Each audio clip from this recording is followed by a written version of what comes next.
Hello, happy Wednesday. How is everybody? How is everyone's week going? Welcome, and welcome back to returning viewers. Yeah, I will be streaming some more art today. Let's get started. So let me just check to see if everything... I always forget something. I feel like the more confident I am at the beginning of a stream, the more likely it is that I've forgotten something. But it looks like everything's okay, so I'm just gonna chug along and get started. Yeah, so hi, welcome back. My name is Kat. Also, Moo Bear Cat is fine as well. And I'm going to do some art. Every Wednesday I try to do a art project, and every month is themed around something, and the month of July is book cover month.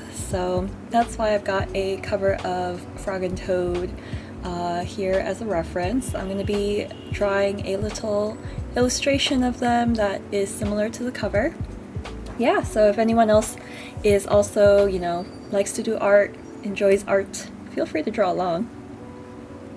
I'm going to try some new things today. I'm going to see if I can maybe do some color blocking with without any sort of outlines. I also want to try maybe not doing a first sketch, so not like an initial sketch, but like just jump right in, basically. I always have a sketch to start with, so this is sort of new territory for me. Let's see. I feel like this is maybe like a little too...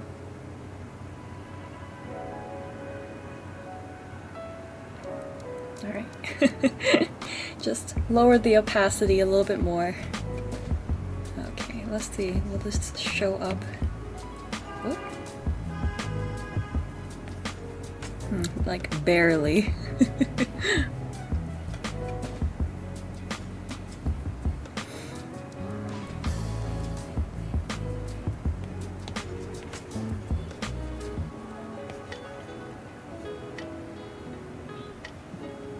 Let's start with sort of a smaller brush.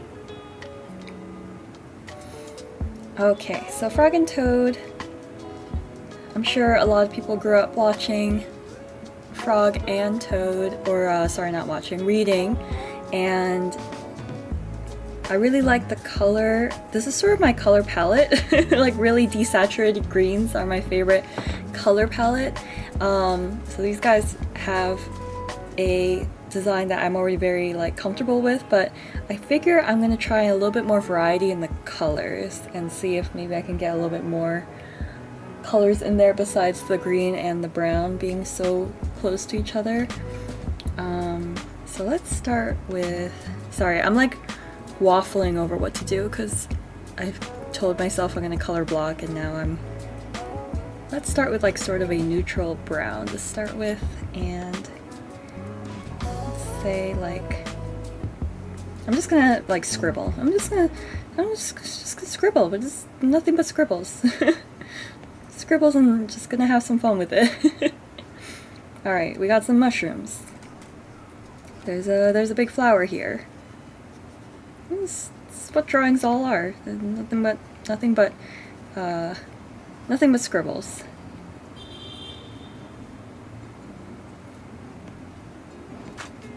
And just very, very imaginative scribbles. So the reason I'm doing this is because I've been watching lots of artists on YouTube doing art, and I know it takes a lot of practice, it takes a lot of time and like style, being comfortable in a particular technique and style, but I noticed that a lot of the artists I really like and the art that they do, they don't really do a lot of initial planning the way that I do, which is you do a really intense underlying drawing that's a rough outline of everything in a rough sketch. They just kind of jump right into sort of sketching things out with color.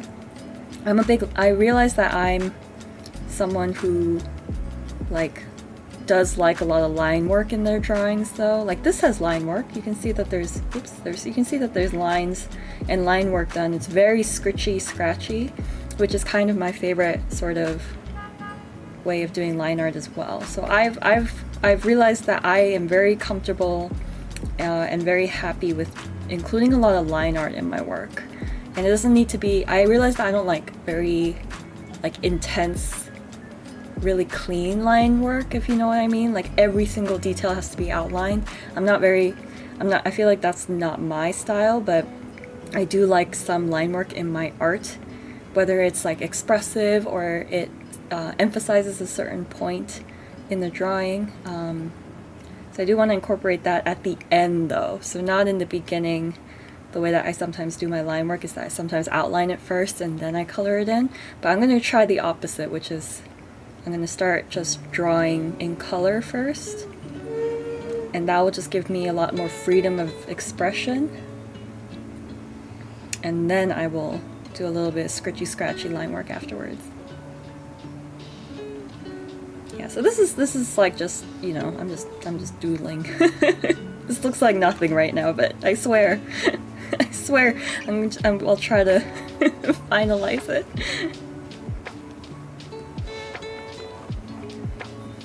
So yeah, hopefully everyone's having a lovely Wednesday. Those in the summer season right now in the Northern Hemisphere, I hope summer has been kind to you, because New York City has been like a hot box. And it's really annoying because the temperature outside is actually quite nice. It's tolerable, but it's like hot in the apartment because even though the temperature is low, the humidity is really high. And like our apartment just like contains all of the humidity, and none of the window is open, but somehow none of the fresh air and none of the wind is coming in here. I might save Frog and Toad for last. I might just... You know what, let's make this just a little bit bigger. I might save them for last. Yeah, so I'm trying to embrace the childlike drawing artist inside me. You know, when I was a kid, you know, when you're a kid, it's like you just draw. You just draw because it's fun. You draw because you have a lot of pent-up creative energy. You're kind of like unrestrained in that way, and I'm kind of trying to like find the root of that again. I think I saw like a post from someone about how like you spend a lifetime learning to draw properly and to kind of, I don't like the word regress because it sounds like you're like doing worse, but you're kind of like, but you like learn all this technique and you learn the proper way of doing things to incorporate like a more youthful sort of subjective, very stylized art style later on in life for a lot of artists. This might be especially true for those who are like children's book illustrators, which I have a lot of respect for and a lot of them I follow. But I think that's like, I think that's the hardest skill, is to like draw like a kid again.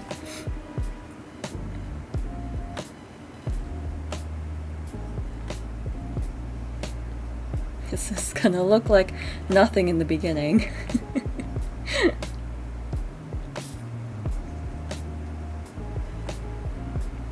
You know what?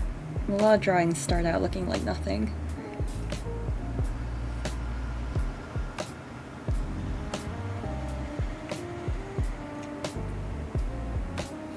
Okay, alright, let's get some other colors in there.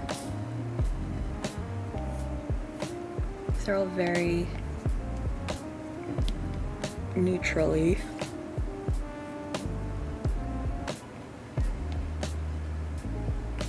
Okay, did I choose the right one?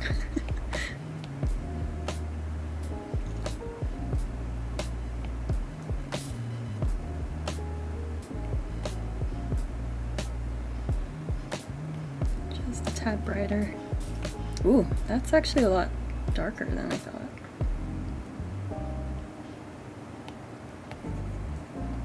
Something wrong with my iPad? I feel like the colors are changing on me.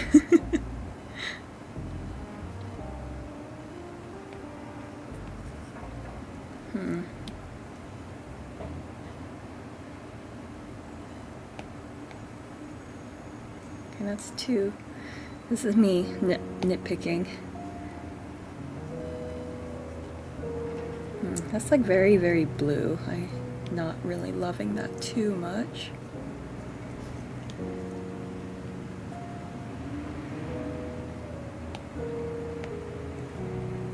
Why does it look so blue?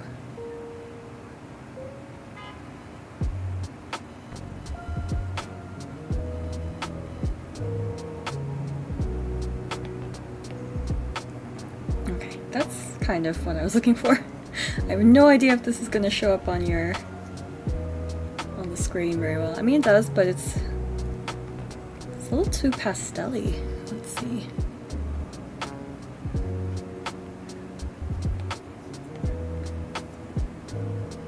Okay, alright, let's try this for a little bit.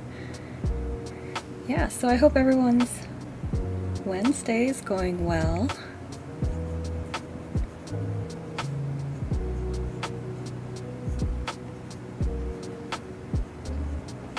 Our apartment is very hot right now. Well, it's manageable. So I'm taking a risk. Taking a risk in not turning on the AC. So last time I thought it was going to be okay. I didn't turn on the AC, I had a fan on. And I think my computer my computer melted or something. Because it died in the middle of a live stream. So I'm taking that risk again by not turning on the AC.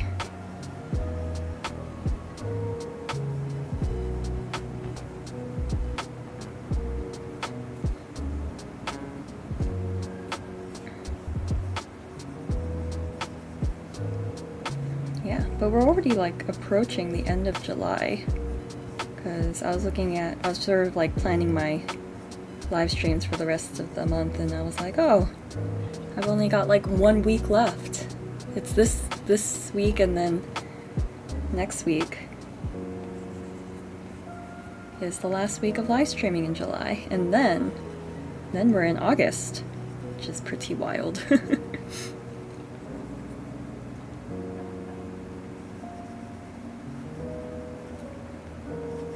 Yeah, go wild with it.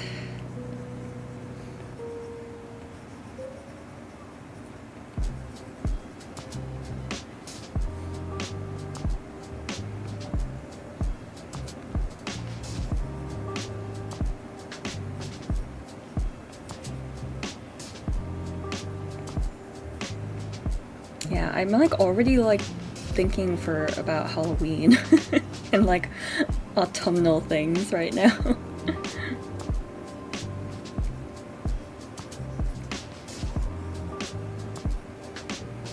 Aw, Frog and Toad are sitting on well, Frog. No, Frog's sitting on the ground. Toad's sitting on a toadstool. Oh, because it's a toadstool! That's cute. Oh my god, there's a little stool for toads.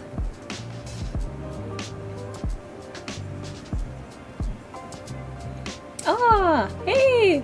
Good afternoon, Dobby! Happy Wednesday! Welcome back. Doing some Frog and Toad style illustrations today. I'm trying out something new. Don't really do this often. But I'm color blocking first instead of outlining. We'll see how it goes.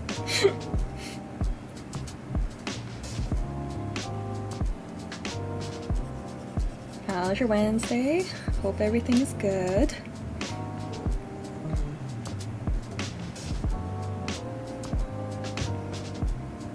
It's almost the end of summer. It's like one 1 month and like a week left.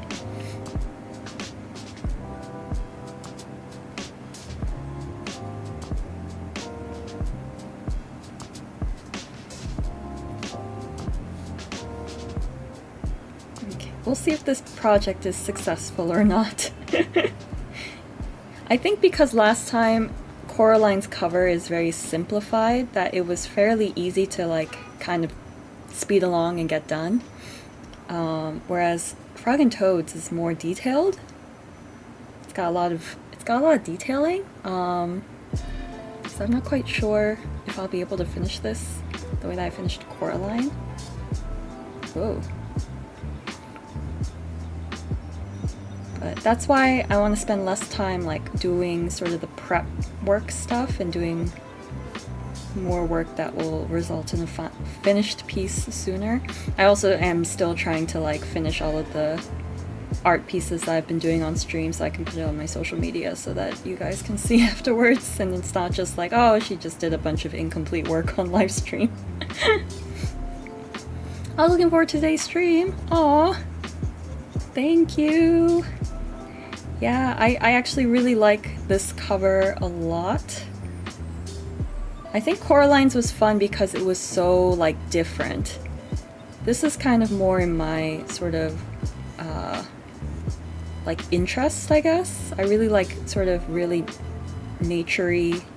This one has a very nice like desaturated sort of like watercolory look to it, which is kind of... Is that my tortoise? I heard a snort.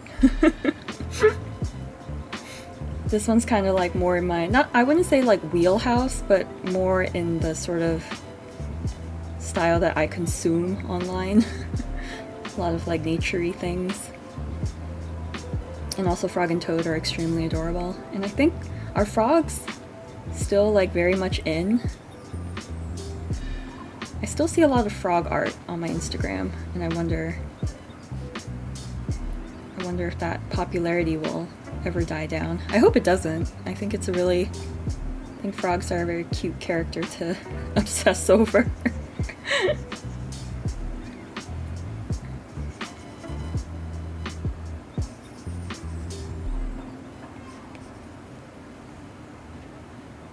Yeah, I'm just kind of getting like a feel for how the composition of this piece is gonna be. I want it to be more full of stuff. You know, like Frog and Toad have a lot of empty white space. There's also a lot of like random stuff, like the Caldecott Medal of Honor is there. And then I guess it's been 50 years since they were published. So there's like a lot of stuff on the cover that's not cover related, or like illustration related. So I'm gonna ignore all that part, and obviously there's like a huge white dead space in the middle that I'm also going to try and fill in. So I'm gonna try and like look at the piece as a whole. Work on my composition skills, because that's a weak spot for me. Composition.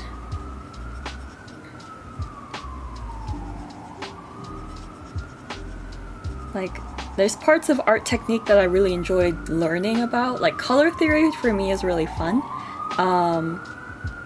I also really like learning about lighting as well. And like, someone, it's an ambulance going by. Also like, is that, what do you call that technique when you're like learning the realism of it? Like learning how to stylize sort of realism. I kind of like doing that as well, where you're just kind of taking a lot of artistic license with stuff that looks realistic. But composition is not one of those things that I enjoy. Perspective is another one that I don't really enjoy either, even though I really should work on skills that involve proper perspective. I actually really like learning about anatomy as well, because I have a history of we had to learn anatomy in grad school, because I was in a medically adjacent field. So I actually had a lot of fun in my anatomy classes, so like learning how to draw anatomy is actually really fun for me.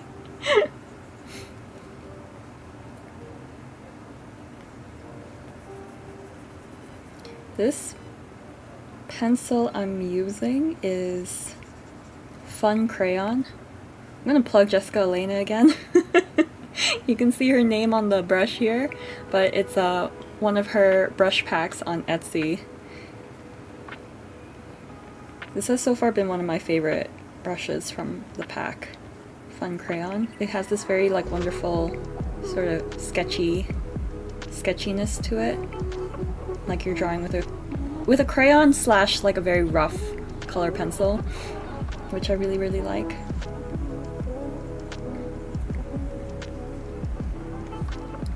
I feel like I'm gonna draw Frog and Toad last. I kind of want their whole background. I want the background finished before I do Frog and Toad's design. So if you join to see Frog and Toad, you'll have to stay until the end to see the results of that.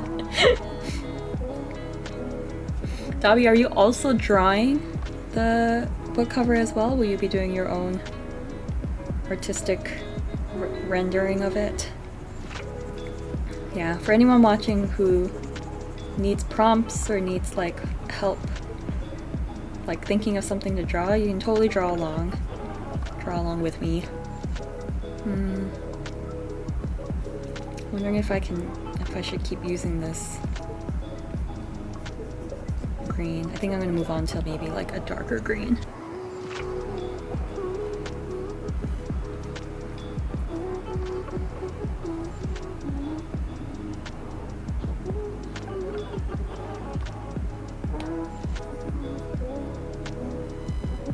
Maybe not a darker green. Maybe I'll stick with the lighter shades and then I'll move on to sort of the darker. Actually, no. Let's do the darker. Changed my mind. I was thinking too much like in watercolors, because in watercolors you're supposed to do all of the light colors first, and then you layer on top of that to make it darker. Because you obviously can't make it lighter because watercolors layer each other, and I was thinking too much like that. But this is digital. It doesn't really matter if I'm doing dark or light first.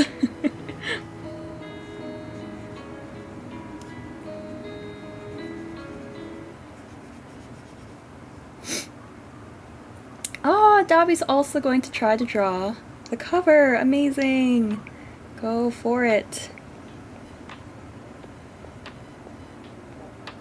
Amazing, amazing.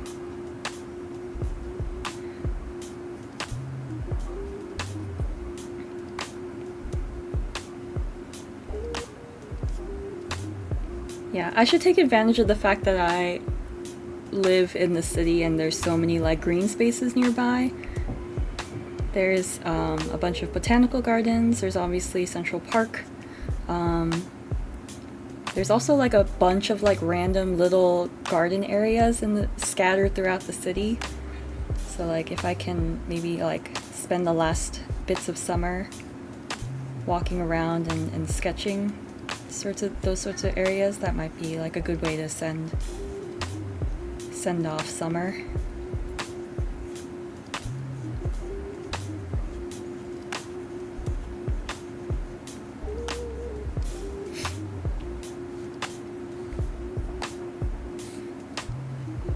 But the best time to visit the botanical gardens is autumn.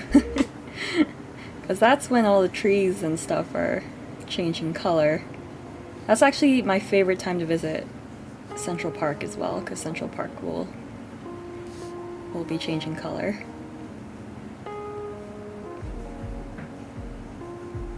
You get that really intense northeastern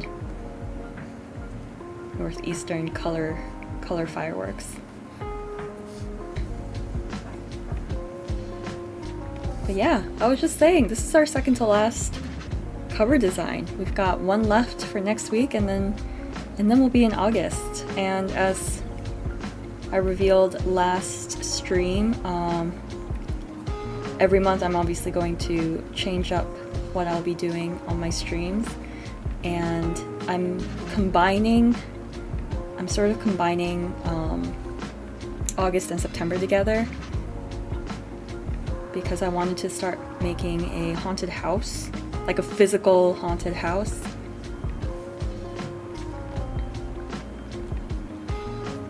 So the first month I was going to spend kind of designing it, doing a really rough design of how it's gonna look.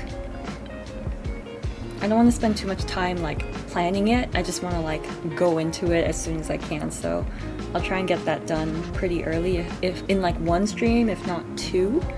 And then I was going to spend the rest of August and September actually like making the haunted house on stream with you guys.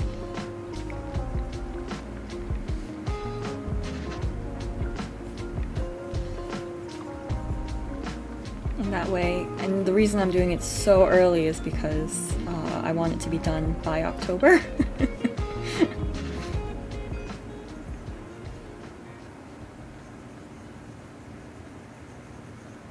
Alright. I actually really like this sort of scritchy scratchy nature-y look of this.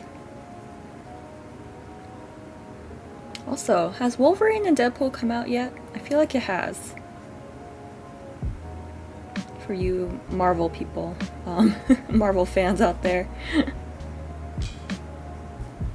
I feel like I've kind of fallen off the Marvel bandwagon quite a bit a while ago. I think like once, what's it called? Oh my god, what's it called? The final series with Thanos. I think once that ended, I was like, okay, this is it. Like, I don't really care for any additional Marvel characters. So the ones that I really just am invested in now is like Deadpool's story. But that's because he's not really part of the official MCU. He's like doing his own thing because Sony owns X-Men, right? So does Sony own Deadpool as well? Probably, if they're able to merge those IPs together. Ah, not out yet for Dobby. Gotcha. It might already be out in the US, but I also don't want to... If you're a very enthusiastic Deadpool fan and it's not out yet, I'm very sorry.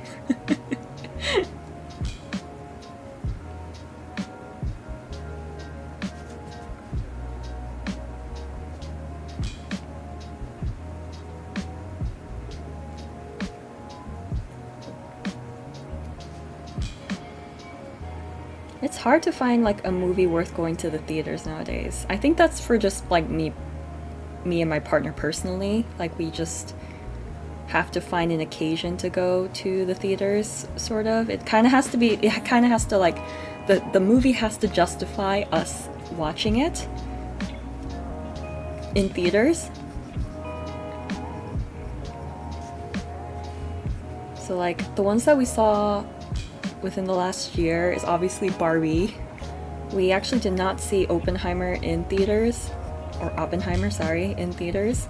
Because first of all, Christopher Nolan's films, I need to watch it with subtitles.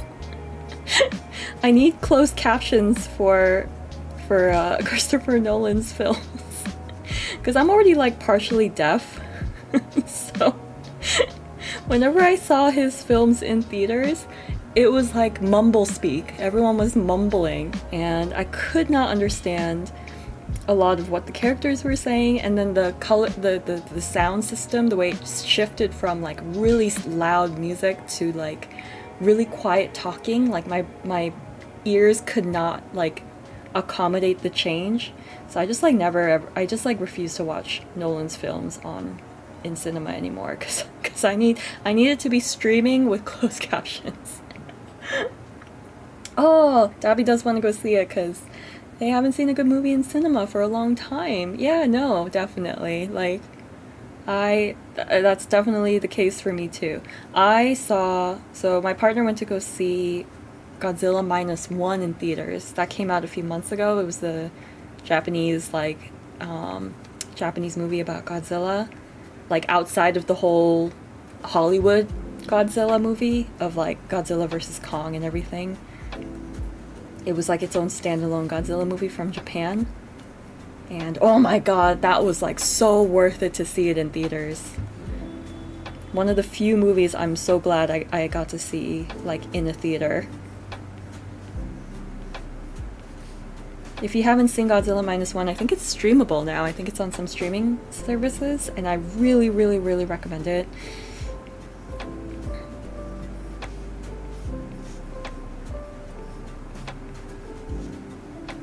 It was just like a lot of outrageous fun.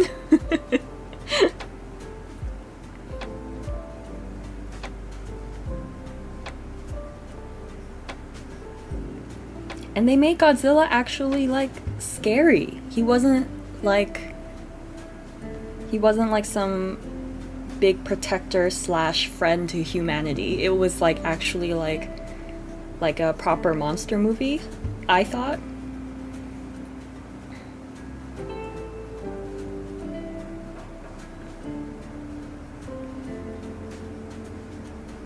And it was sort of like a really good homage to the original sort of character of Godzilla, which is that he was a destructive force.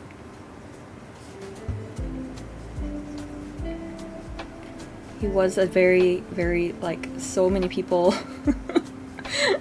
were injured slash killed from his destructive nature, and it's just like really good to see that in like cinema again.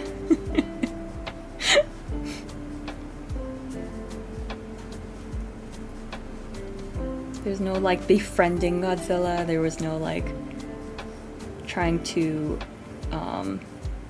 control him or anything. It was like, no, Godzilla is like a big freaking terrifying creature.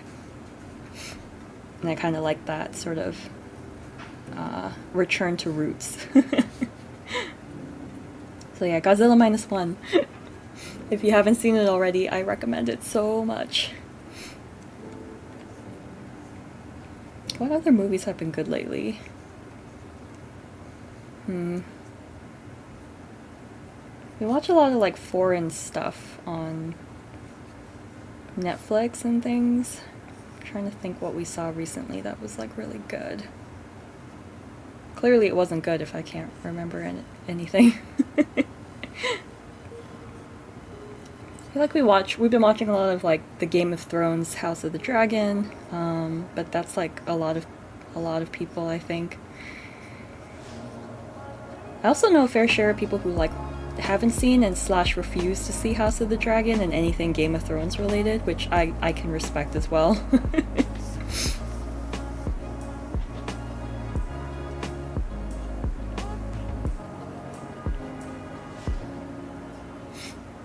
I was very surprised when Game of Thrones first came out back in like, what was it, 2010? I want to say, like 2010 I think was when Game of Thrones season 1 came out. I remember like, I really enjoyed it because I was a huge fantasy nerd.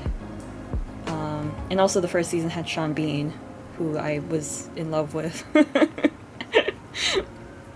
But I remember like I saw like a few episodes with my mom. That was a bad idea. But I also remember my mom enjoyed it, which was really bizarre to me as a kid, because my mom's not like the sort of person I thought would like, she's like a very like, I don't know, sort of a, not boring, but just sort of like, I don't know, her tastes tend to be more traditional slash conservative. So the fact that she enjoyed this like ridiculous over-the-top fantasy story that has a lot of like political dialogue in it, for her to enjoy it was like kind of strange.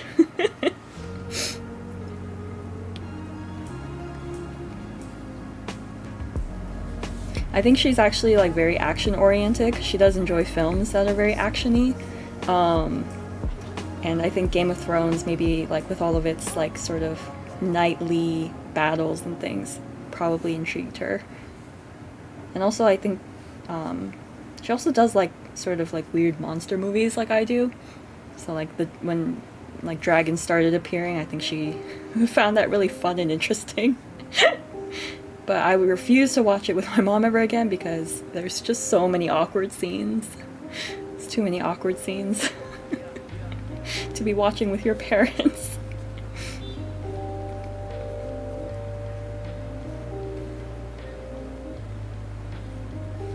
I don't know where this is going.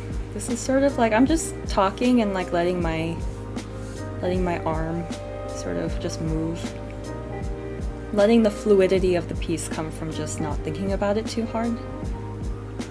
Because I feel like I plan my art too much, maybe. So this is just kind of like a very intuitive sort of change. I'm trying not to think about it too much. Is there any other movies coming out that anyone's like recommends or has seen recently? I'm sure there's loads. I just don't go to the theater that often anymore. I'm trying to think, what else is coming out? Ooh, there's the new Alien movie coming out. I think it's called Romulus. Is it Romulus? Alien Romulus? Let me just double check that for you guys. If you like horror and sort of the OG Alien movie. It is Romulus, yes. When is the release date on this? August 16! Less than a month! Coming out August 16, Alien. Again, another monster movie that's returning to form. They're all stuck on a ship, it looks like, and they're all just being hunted by the xenomorph. I also really want to see, if you haven't seen the trailer, it's the Dracula movie. There's a Dracula movie coming out December 25th, actually, Christmas Day. I might have mentioned it before. I like forget what I talk about on stream, but yeah, there's like a Dracula movie coming out. It's by the director who did The Witch. And the trailer is like, I don't know, the trailer gets me really excited. It seems very book adjacent. Like if you've read Bram Stoker's Dracula, it seems very much in the sort of atmosphere of that, which is cool.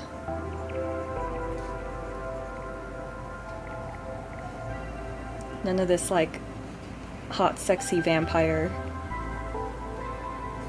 Twilight-esque sort of horror. It's like, oh no, this Dracula's like a predator hunting you down. Okay, I really like this top part of the piece. This top part is actually looking kind of like what I was thinking. That's actually the part where I was concentrating the least, so that's probably why I like it so much. And this is the part I don't like at all. Like down here, this corner, I don't know what's going on with this corner, but that corner needs to be changed.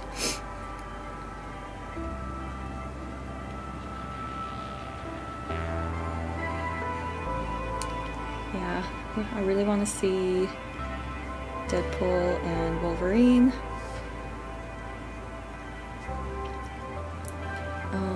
Dobby says I've been obsessed with vampires lately.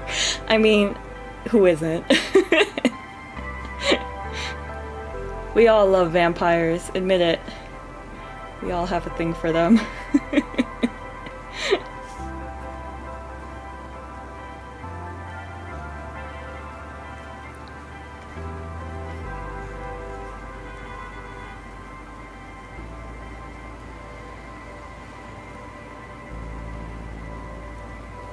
I've also like, if you like vampires, is anyone into the anime? It came out a while ago, the manga and the anime, but Hellsing, I remember in high school I read so much Hellsing, which is sort of a modern take on, it's an anime, they made an anime out of the manga, but the manga is like, it's extremely violent. It's like so gory. It's kind of like people who like, I felt like it was targeted towards like the demographic of people who really love Berserk. which is also extremely, like, it's beautifully done, but it's also very gory. I felt like Hellsing was in that same vein of being like really beautiful artwork, but also incredibly, there's like a lot of blood in it, which makes sense. It's a vampire inspired manga. But I really liked Hellsing, and then they did a Hellsing OVA anime out of it, and that was really good.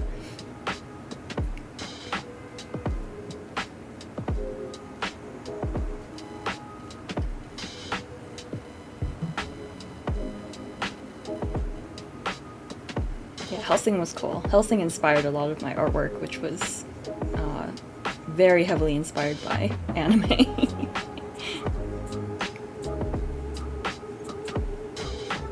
It's weird though, because I feel like style-wise, I really loved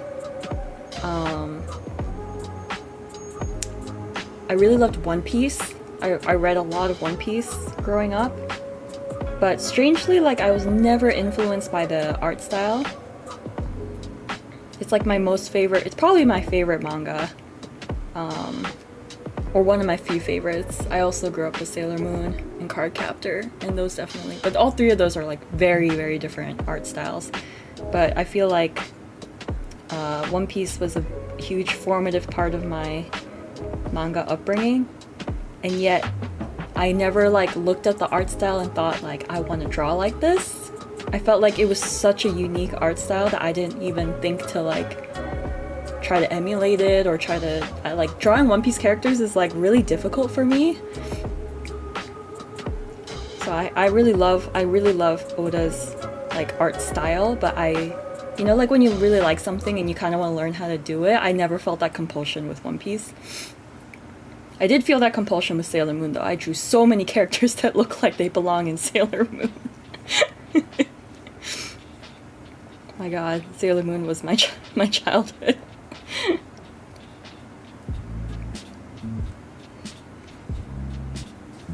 But my point was basically like I also watched a lot of and read a lot of Bleach and Naruto. And I remember like I really wanted to learn how to draw like that, but I strangely didn't love the story as much as I loved One Piece. So I don't know. It's just like it's a bit unique where our interests and our inspirations come from for art.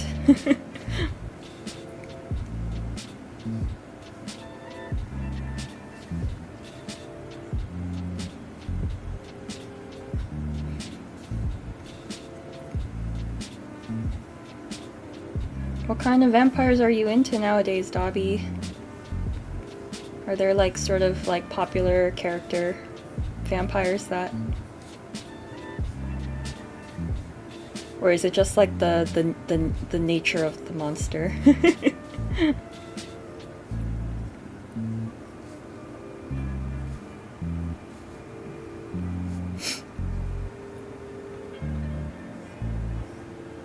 I'm trying not to think too hard about my art. I'm trying to just let it flow, let it happen.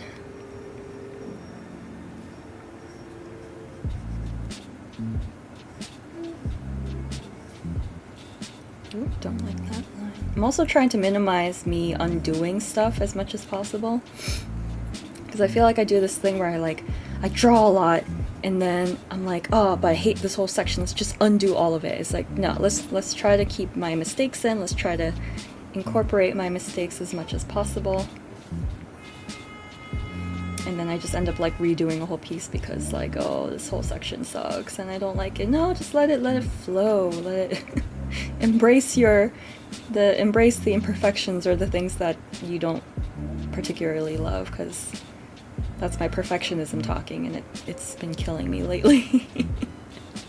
I was obsessed with the work of one author of One Punch Man and Mob Psycho 100. Oh, you know what? One Punch... I never got into Mob Psycho. That's like another... that's another fandom that I would love to learn more about. But One Punch Man, my god, I love that. I love Saitama so much.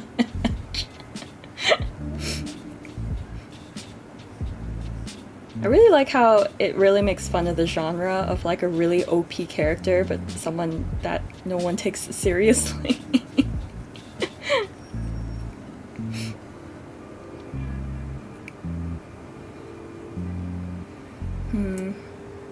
other manga have I read lately? I read one book of what's it called? Witch Hat Atelier. I think that's the name, the full name. But it's gorgeous. It's like a really gorgeous art style. Witch Hat Atelier, I think that's the name. Atelier. That's a word I never had to say out loud before.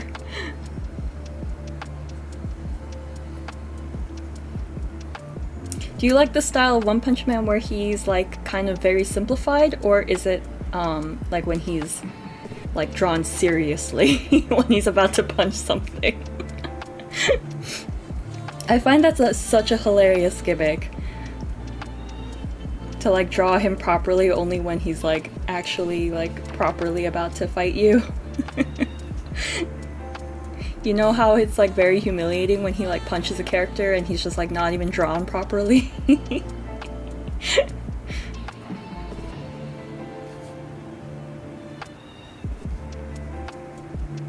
The only thing that annoyed me about One Punch Man when watching it though was that like the majority of the fight is his enemy like just like insulting him the whole time. It's like 90% insults from the enemy or Saitama just like not caring, and it's just like, and then it just like, but they have to, I understand why they have to do that, because if he just punched them it's game over and like you'd have no you'd have no fight scene. So I do find that really funny. It's frustrating because like, you know, he's like OP, so you know how it's gonna end for this guy, but like you have to have them talk and like insult him and underestimate him, because otherwise there'd be like, it would just end. I don't really love that, but I'm gonna leave it. And to vampires, I started reading a book now where the whole story revolves around a pureblood and half-blood vampire. It's also quite bloody, but I enjoy it. Okay. Actually, that reminds me of, for some reason you explaining that made me think of Underworld, the movies with Kate Beckinsale. That was a good vampire movie. I should watch Underworld.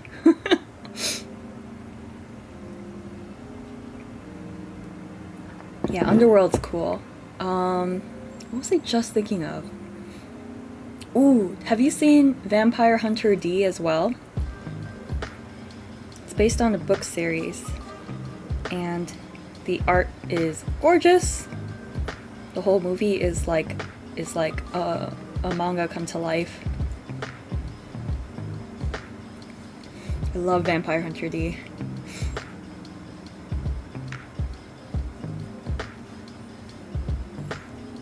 Okay, I'm starting to get quite a lot of sort of idea of how this is gonna look.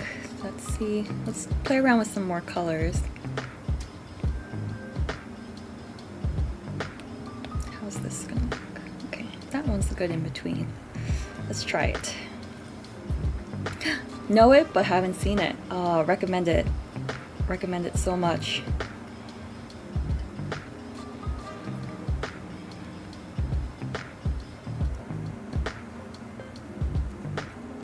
Yeah, Vampire Hunter D. Such a good series, or such a good movie.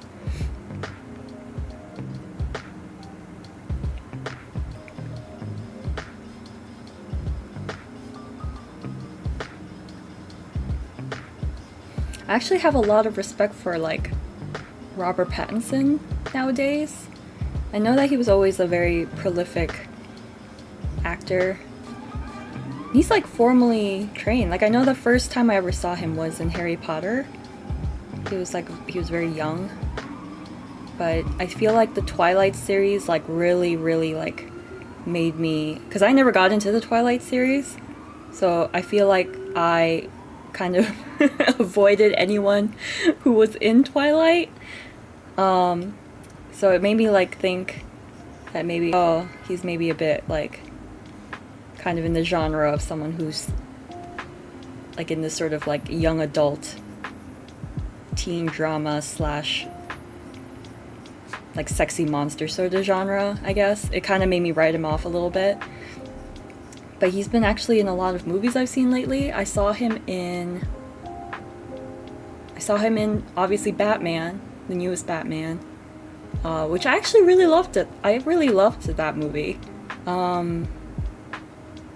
James watched The Lighthouse, which has him in it, and I saw bits of it when he was watching it, and it looked really good as well. It's him and Willem Dafoe. And oh god, what else have I seen him in recently that made me like really like him as an actor? Ugh, I gotta look up his IMDb now. Wait a second. IMDb, Robert Pattinson.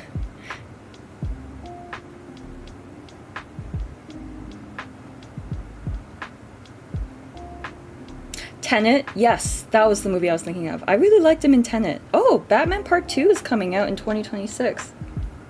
What? Yes, I really liked him in Tenet. Tenet was good. Another Nolan film that I need to I need closed captions for.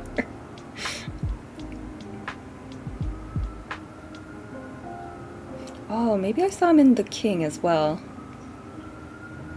Yes, I think I remember seeing him in The King. It's the one with Timothy Chalamet.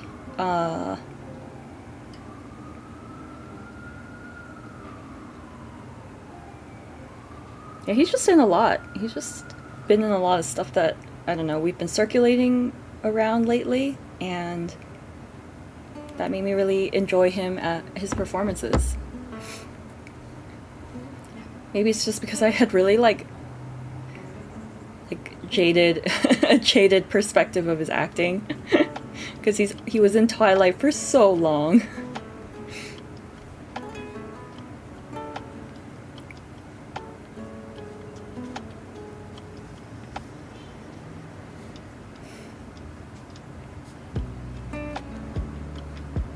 Also, if Dobby included, anyone does art from any of my streams, or they have any sort of finished or in-process pieces that, you know, you want to share, I do have a Discord. If you want to share it in the Discord, feel free to put it up, and I would love to see like people's artwork, honestly. Because when you're just like drawing by yourself, it can be a little bit lonely. So to know that there's other people out there drawing the same thing as you is like very, very encouraging.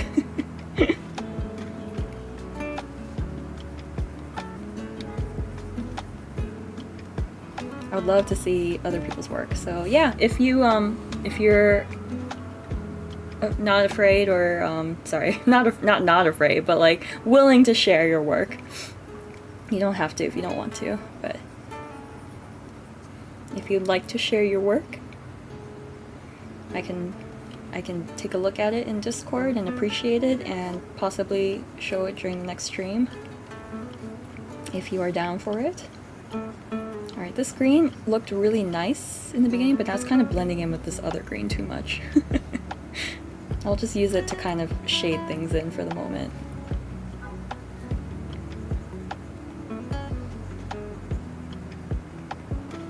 Yeah, that's why I specifically chose book covers that are from our childhood, like children's books, because they are very fun and stylized, and I felt like that would kind of inspire me to do different sort of styles of art that I otherwise wouldn't.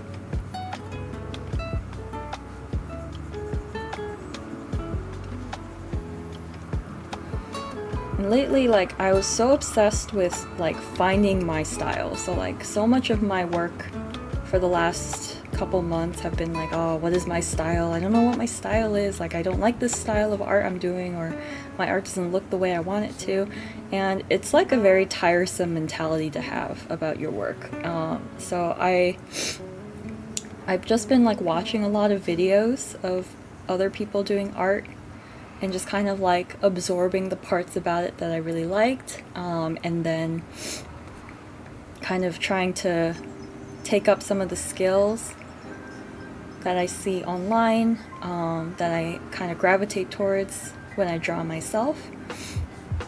And I realized like it's really hard to, first of all, style is not like something permanent that you find, which a lot of the comments online seem to, suggest. Is like so much of it is like not permanent.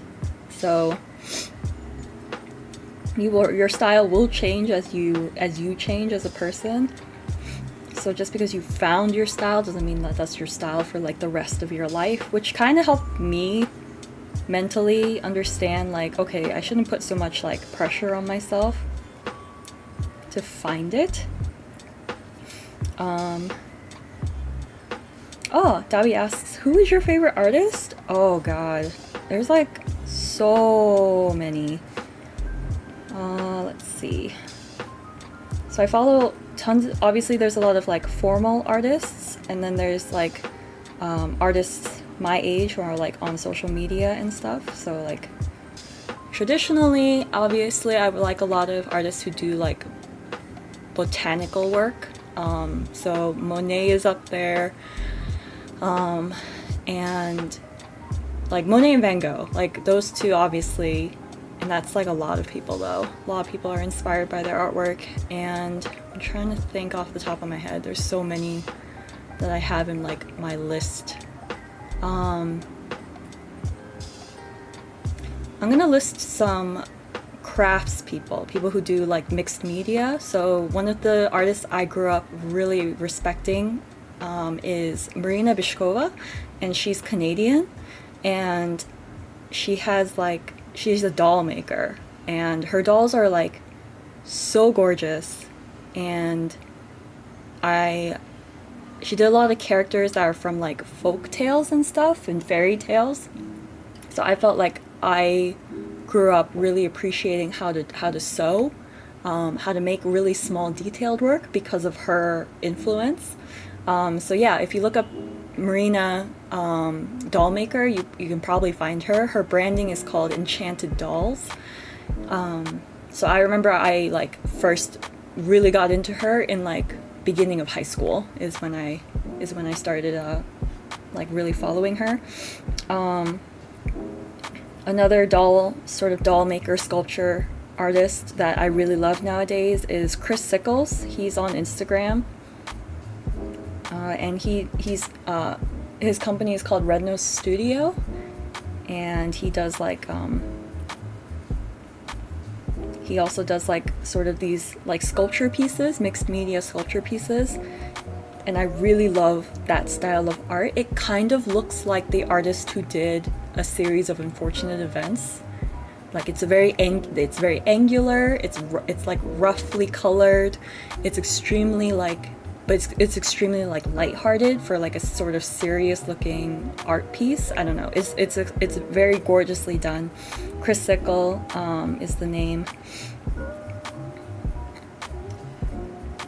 It's because I've been doing a lot of like sculpture work that I've been very influenced by a lot of sculpture artists and people who do a lot of art with their hands. I'm trying to think of who else. I'll just keep ruminating over who else I really like. But great question. I would love to know everyone else's favorite artists.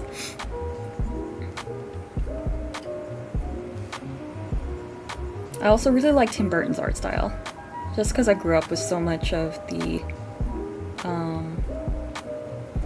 Nightmare Before Christmas, Beetlejuice, just the very Tim Burton-y look to it. I think that's why I was so obsessed with style, because when you think of Tim Burton, you know exactly like what style Tim Burton is.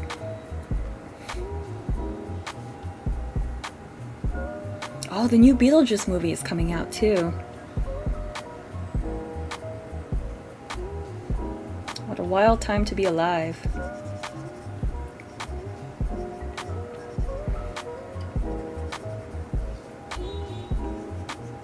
I should really do like a video of like artists that inspire me, because I definitely have more than a few.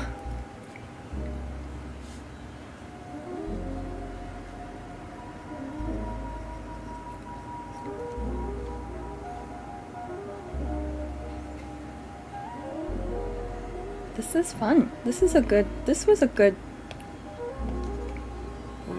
make that a little darker. This was a fun little piece to do. Yes. I wanted to have more greens in mine.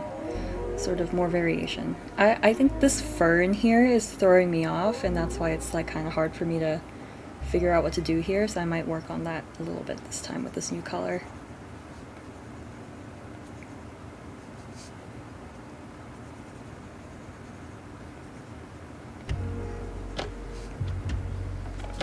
Oh, I know I said I wasn't going to undo it, but I'm loving how that looks.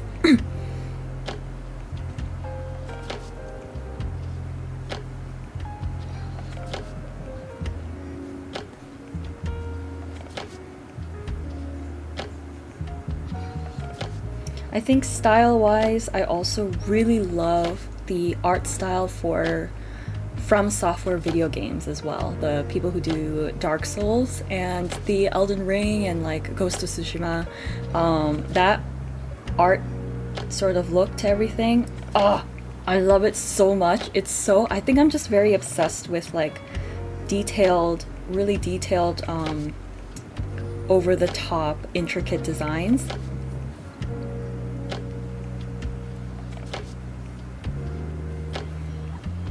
I think that's like just the sort of thing that I gravitate towards.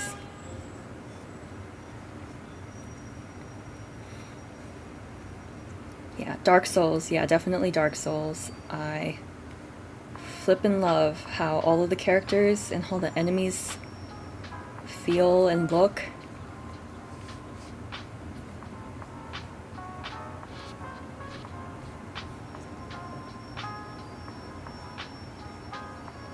I'm actually doing some artwork about one of the characters from Software. I'm still like working on it. It's taking me quite a while because it requires a lot of clay work, and I'm still kind of learning how to use clay. So that will, I'm hoping I'll work on that quite a bit this next month or two.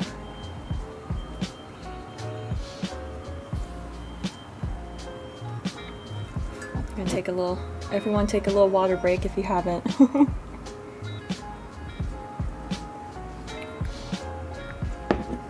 We've been at this for an hour.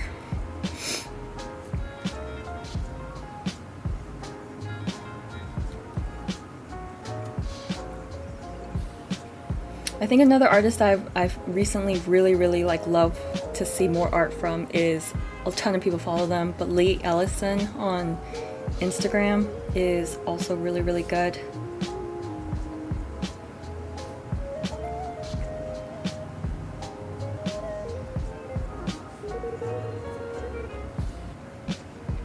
Yeah, Lee Ellison already has like a huge following.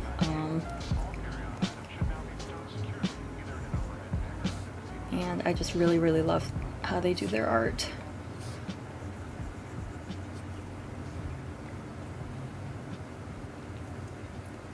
Trying to make this, I'm going to try and push all the yellow sort of greens up to the top of the piece and see how that looks. And I might change this down area into more darker greens and create sort of like a lighting effect that way, if that makes sense.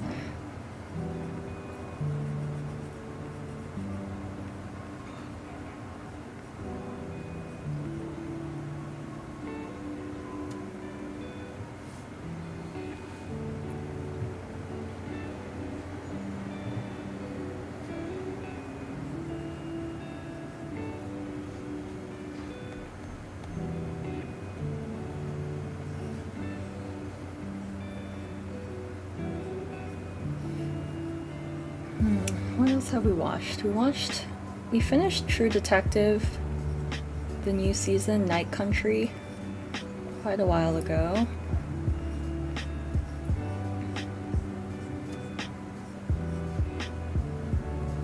What else have we watched lately?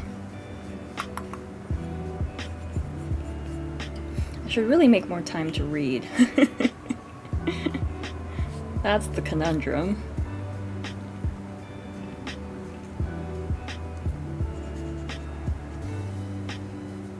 I've so many books that I'm in the middle of reading / have on my shelf to do more reading of, and I have not read in the last week. That I need to change.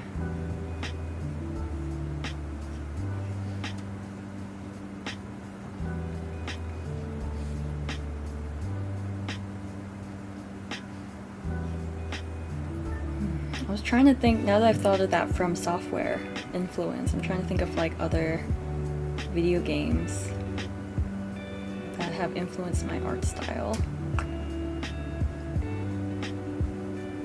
I mean, there's not a lot of games that have sort of a very distinctive art style the way that some From Software does. I mean, a lot of them do, but like not in a way that influenced me quite as heavily, I would say.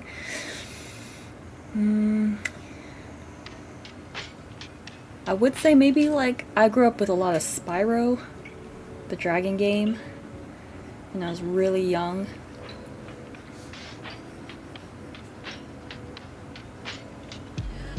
Maybe that did have a bit to play in my art style, because I do feel like sometimes my characters look a little bit like they could be in a Spyro game. My sort of like very simple characters, the simplified ones. Let's see.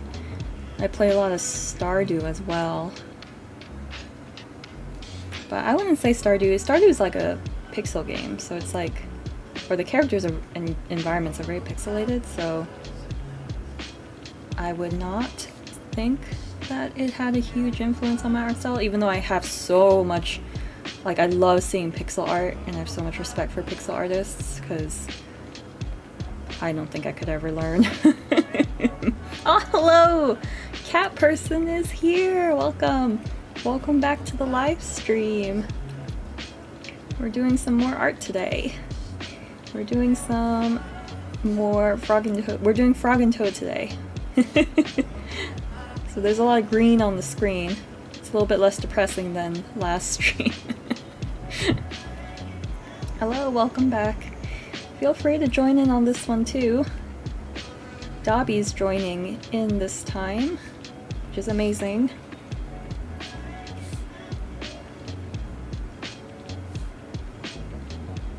But there's a lot more greenery, there's a lot more nature going on.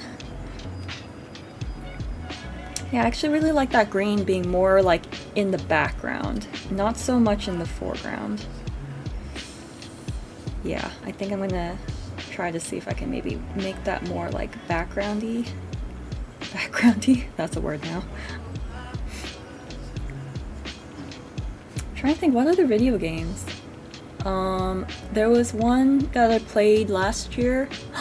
Death's Door is really good. I played that last year and I finished it and it was so good. It's also very inspired by Dark Souls with like the sort of like, it's also very inspired by Zelda, Legend of Zelda.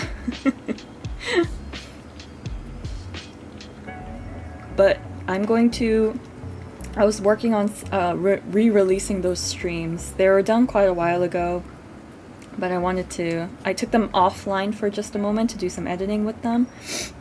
So I need to re-upload them onto my channel. But yeah, anyone who likes really long, anyone who likes watching gameplay of video games, that will be up on the channel very soon. I was just doing some major editing work with them.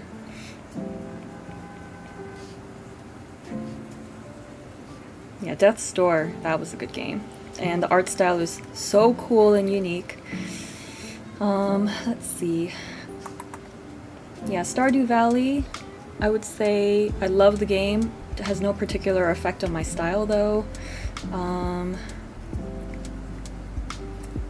there was a game I played last year. It's called... It's like something witch. What's the witch game called?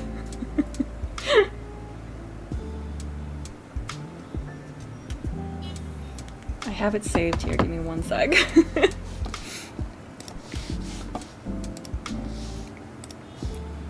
I didn't finish it though. I need to finish it.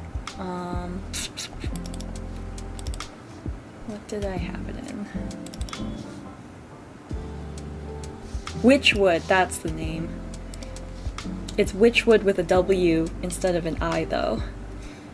If anyone has seen Witchwood, it looks almost like they made the whole game out of like watercolor. It's really gorgeous. It's a really gorgeous game. It's a really beautiful art style. I remember playing it and like getting really distracted by sort of the aestheticness of it. Didn't really end up paying too much attention on the game itself.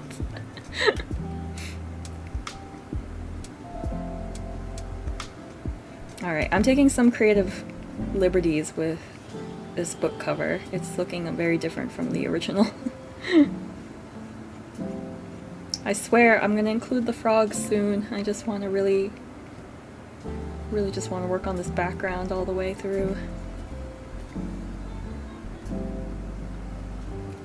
Mine looks like a bunch of green blobs so far. As long as they look like nature-y green blobs, you're going in the right direction. You should see the beginning of my stream. It looked like nothing because I used this really dark, this really like light brown, and it just looked like nothing. It's always like the beginning of an art piece where I'm the most discouraged and disheartened by how things look. You just gotta keep pushing through, because the vision is there. The vision is in your brain. It just hasn't been fully put on paper yet. It's like more of a mantra for me than it is for other people, I think.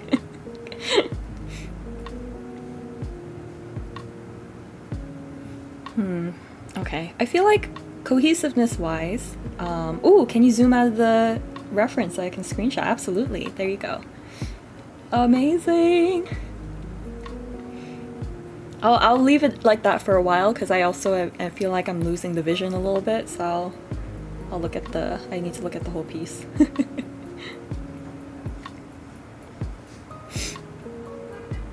Let's see. Studio Ghibli is also a big influence. I don't know anyone who isn't influenced, at least in like my own like circle of people I know who love art and do art. Like, most people I talk to are like, yeah, Ghibli is like the root of their childhood. When it comes to art, I think the biggest one for me for Ghibli was Totoro. I think Totoro was like probably the biggest influence art-wise for me. Oh yeah, no problem. I'm really glad that you're also joining in and you're drawing the cover. I was saying earlier that it's like I love drawing with other people, because drawing can get a little bit lonely sometimes. But it's like very heartening to know that there's like other people out there also drawing with you.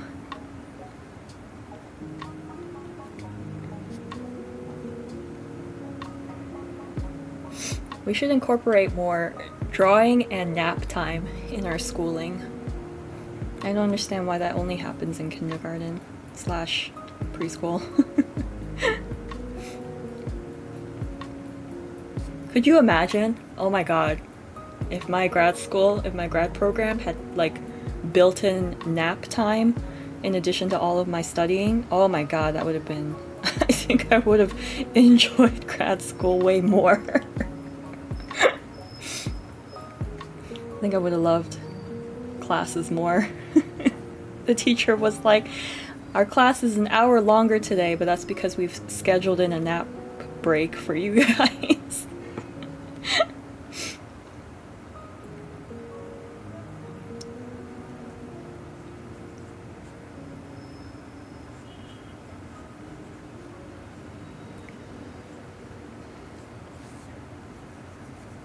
Hell yeah. Does anyone have pet frogs? And by any chance, does anyone have like frogs at home / their friends have frogs? Or their family?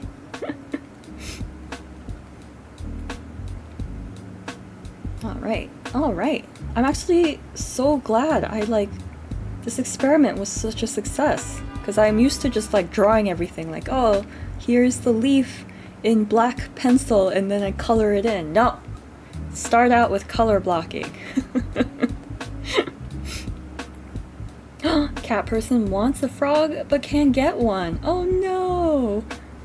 Maybe someday. They also need like, you need like a special tank and stuff, right? A little bit more maintenance. There's like a really fun, I think it's on TikTok or Reddit, I forget where I saw it, but it was like a guy had a frog hanging out on his fence. I don't know if this was the US or like in another country, but he 3D printed a house that fits onto his fence post for the frog. So he like 3D printed a small house, a frog-sized house that like you can put onto the fence, and then he just kept 3D printing more stuff onto it. Like he kept adding things to the house for it's not even his pet frog, I think it was a wild frog.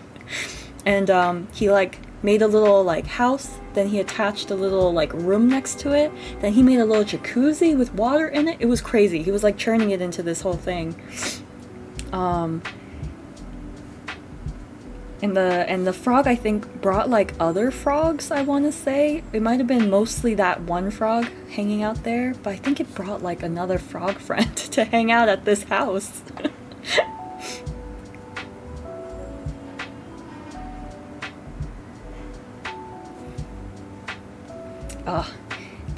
I like frogs as well. I think they're very cute, but especially the ones that have a little butt on them. Have you seen the little butt frogs? The butt frogs are cute. They have a booty.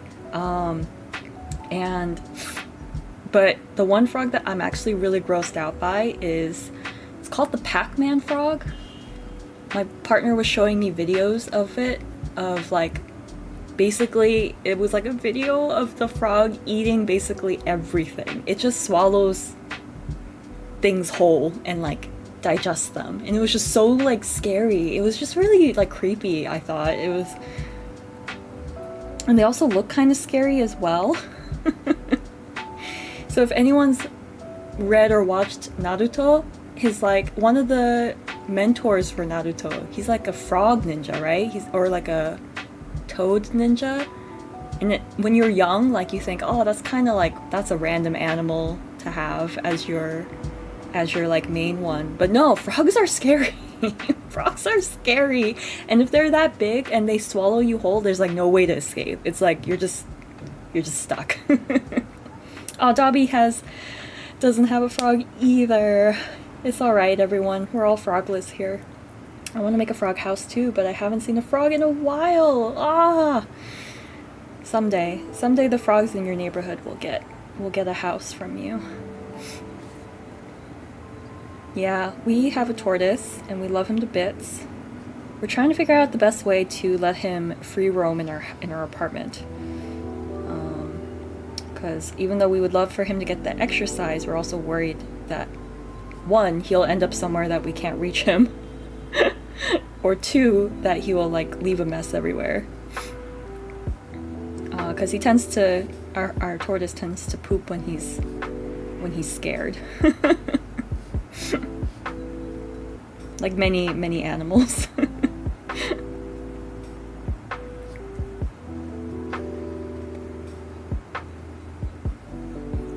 Okay, I think I'm reaching sort of the limit of what I want to do with this green. Oh, but everyone has water by them. Remember to hydrate.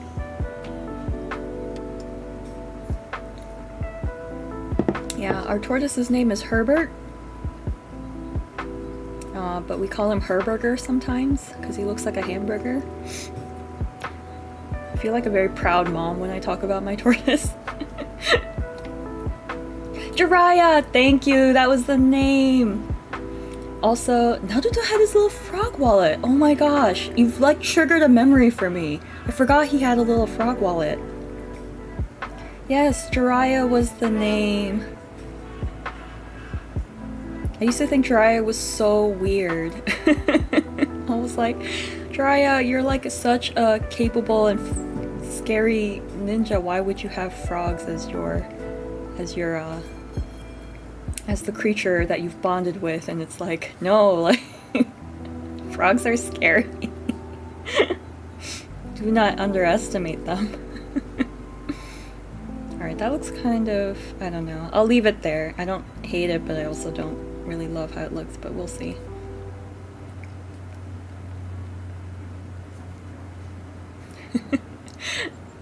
I've learned that my biggest compliment to myself sometimes is like, I don't hate it. That's the biggest compliment.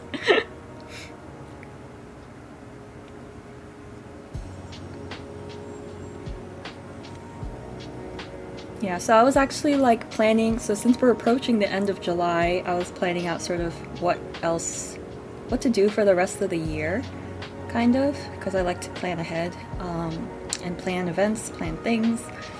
So, as I mentioned earlier in the stream, I'm gonna be doing a haunted house. I'll be making a haunted house for August and September.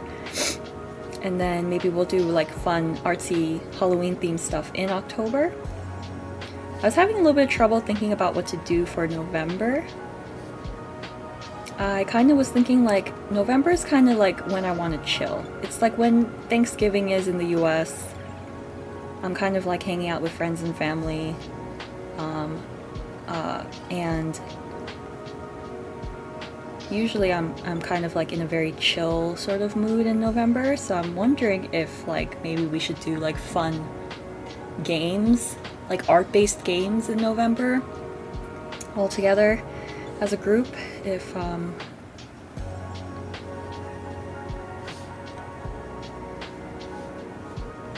then that will just free up December to just kind of be like more holiday themed.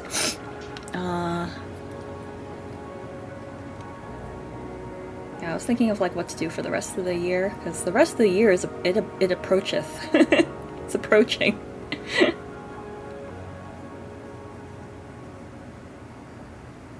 2025.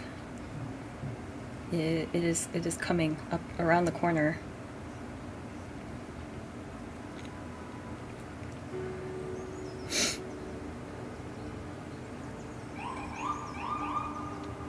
Hoo-hoo-hoo. Pew pew pew. Pew pew pew.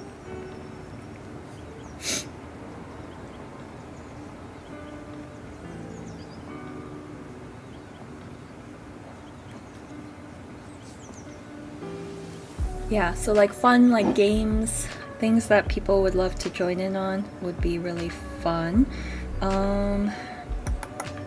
Like drawing challenges I thought would be really fun to do on stream. I also really loved this whole like cohesive sort of everyone looks at the same image and kind of does their own drawing of it. Has been really fun as well, so I would like to incorporate maybe like a different theme next time. Sorry, my nose is like extremely itchy and I think it's because of the humidity in here. I usually don't scratch my nose so much, but sorry y'all.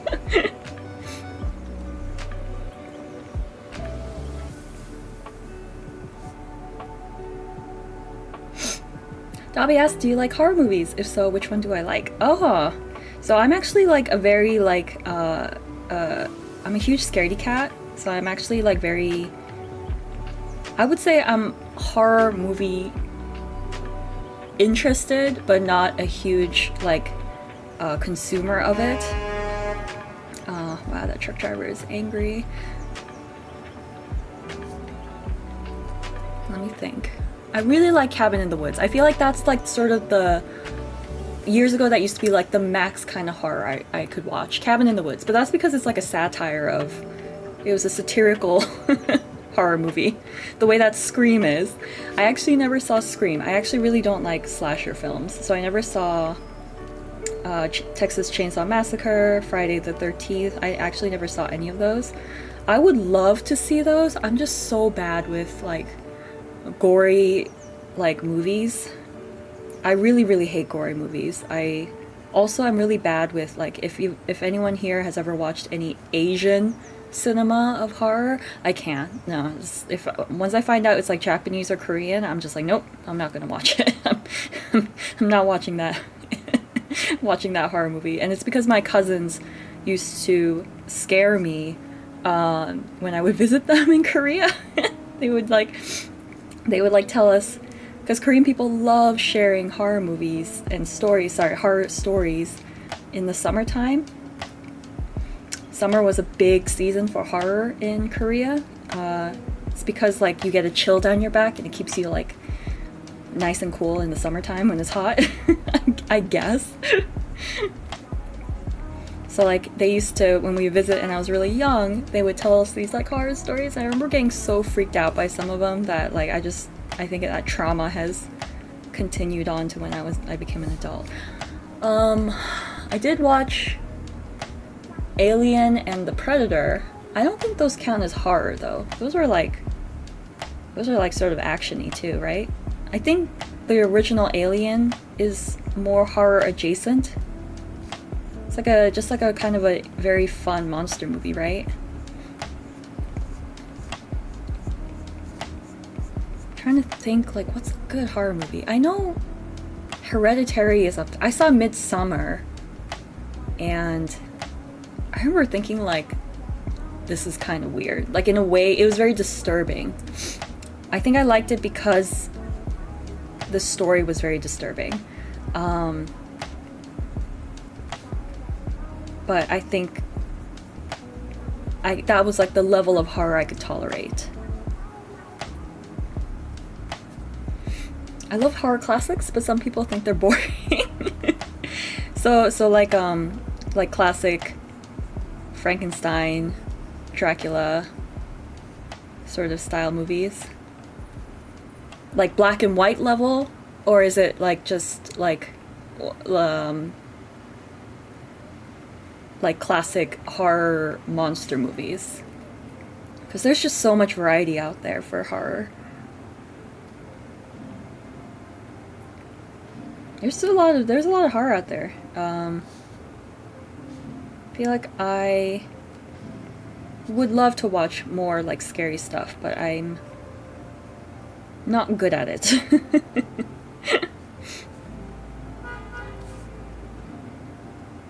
Yeah, things like supernatural stuff I don't really love. I do want to see The Witch. I saw Blair Witch Project, is that what it's called? Yeah, the Blair Witch Project, I saw that. And I remember being creeped out, but I remember I was able to tolerate it. I think there's a video game about the Blair Witch. It's so scary. Oh, Scream or Halloween. Oh, those aren't boring. People think they're boring? Aren't they like cult classics? What did you think of like all of the new Halloween movies? I did see the original Halloween. James, my partner, was watching it and I watched it with him. And I think it's just old enough that I could watch it. I know it's a slasher film, and I said I'm bad with slasher films, but for some reason Halloween, I think it's because like he just kind of stares, right? It's scary and it does get gory, but he just like for the most part, he's just like staring at his victims.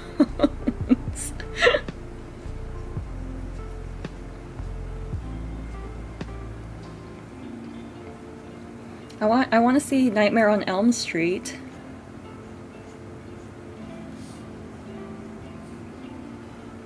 What else is there?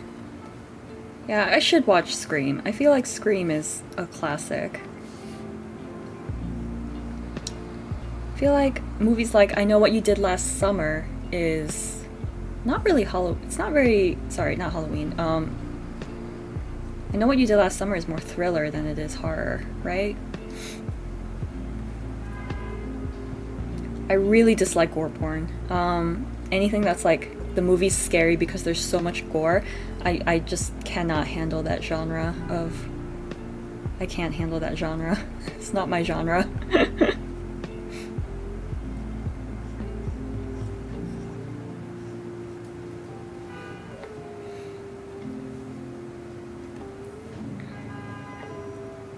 There's a stream of me playing some Halloween games a couple years back. I was playing The Witch's House, and I also played Little Nightmares on stream last year.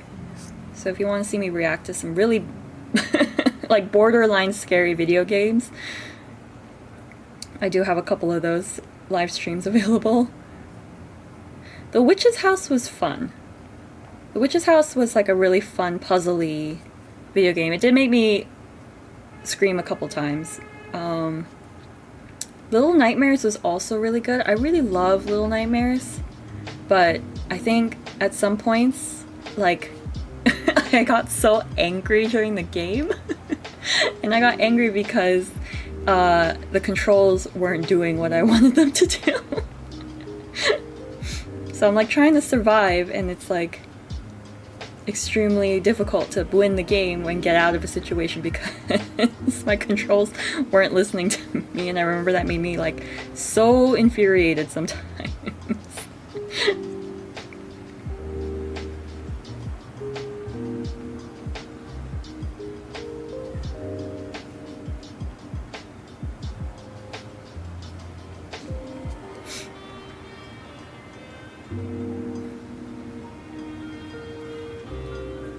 I'm covering up quite a bit of that yellow-green.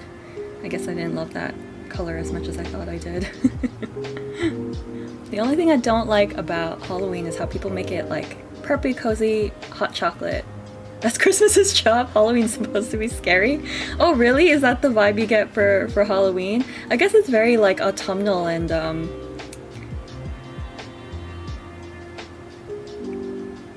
like a very like good autumnal sort of movie. I think that's like people who are just love autumn in general. I think Christmas, yeah, definitely has that, should encapsulate most of that vibe. But I'm sorry, I'm one of those people that also really loves autumn. And so like the whole season for me, including Halloween, is like cozy hot chocolate vibes. Pumpkin spice latte every single day. Hot apple cider every single day. If I can find a country that's autumn like all the time, I would move there so quickly. But unfortunately it's a transition season, so Oh, talking about the holiday, not the movie. Gotcha. Yeah, I midway through reading that, I was like, oh, you must mean this the holiday. Because I was like, Michael Myers I don't think is a hot chocolate sort of movie. Maybe for some people Halloween, the movie, is like cozy hot chocolate sweater vibes.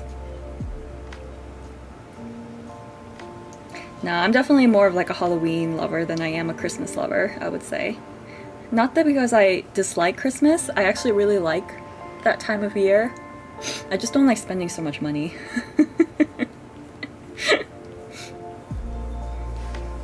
That time of year is the most expensive time of year for everybody.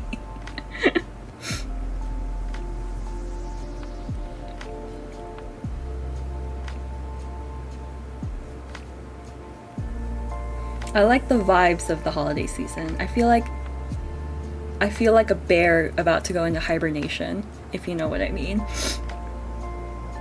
Everything's supposed to like slow down a little bit, like everything's supposed to calm down. You're supposed to like kind of wind down the rest of the year.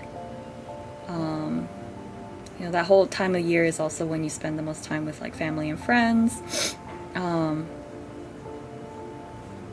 I'm like I treat Christmas time nowadays as an adult like hibernation prepping. Like I'm about to go into hibernation for January and February.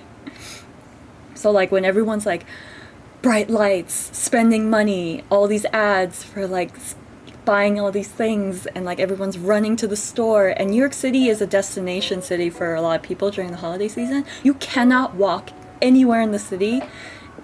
Like the major touristy spots blocked off completely. One time James and I were going to a show and we made the critical error of walking through Rockefeller Center to get to where we needed to go.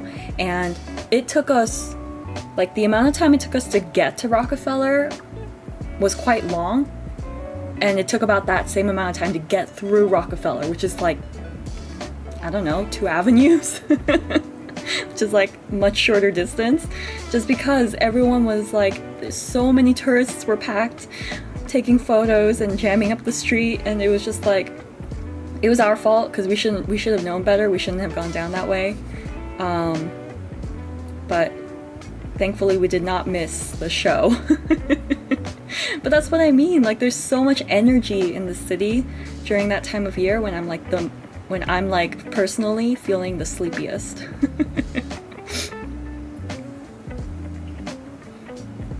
I don't know how that is with everyone else. I feel like I'm just kind of like, I turn into Winnie the Pooh when it's that time of year for me. I'm like, woohoo, honey, go to bed. Just thinking about food and sleeping.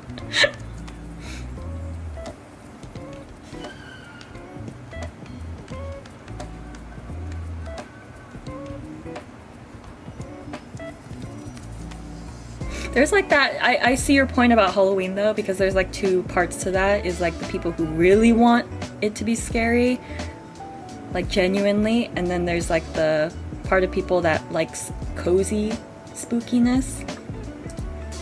Like there's the scary side and then the spooky side, and I always feel like the scary side are the people who really, really love Halloween for its like very genuinely terrifying sort of atmosphere, and the sort of excuse to watch really scary stuff. And then there's like the spooky people who, including me, who like the sort of cozy aspect of the season, and there's like some spookiness thrown in, but like we're not the same crowd as like the people who genuinely love the scary nature of Halloween. I don't know how many people agree with that, but like I feel like I definitely, as a person who cannot handle scary stuff, I fall into the spooky vibe crowd of people, because I'm just so bad with like really genuinely terrifying horror. But I also love the season and I love the holidays, so it's like, it's hard for me to celebrate it being too scary. That's like a major complaint from my partner, who is someone who can watch a lot of really scary movies, that he cannot watch scary movies with me. He's like, I really want to watch this with you, but you're probably gonna have nightmares. And I'm like, yeah, it's not for me then.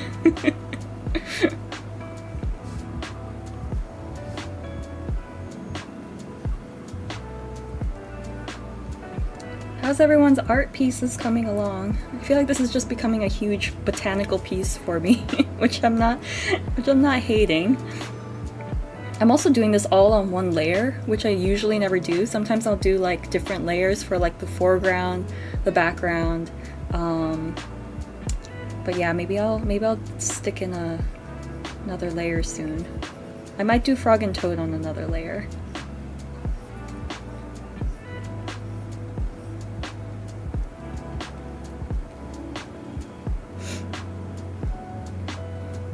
I think my nose is turning red because I'm scratching it so much.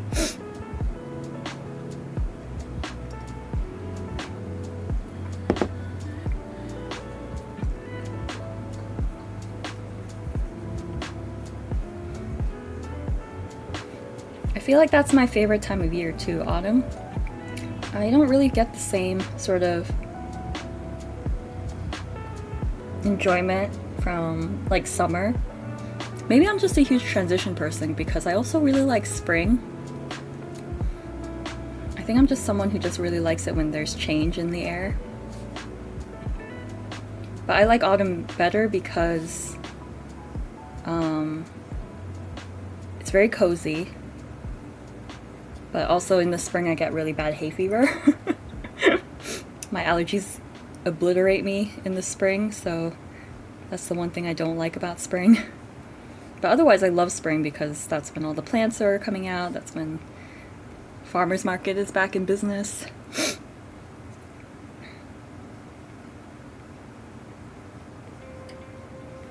And it's peach season right now, you guys.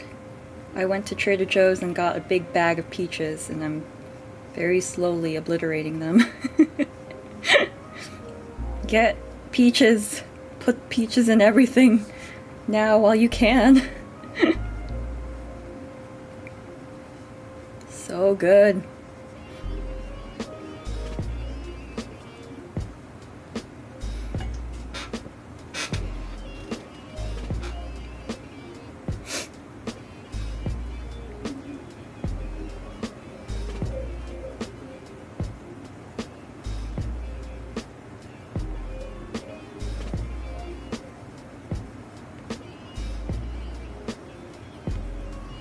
Do you guys like this book cover, by the way? I feel like I really vibed with Frog and Toad as a kid, so it's one of the reasons why I chose it. It's also got, you know, like I said, I really love nature and I love being inspired by nature. I'm very heavily inspired by nature sometimes, and this is a very nature-heavy book cover, so I hope everyone's enjoying this as much as I am. It's not just me enjoying it.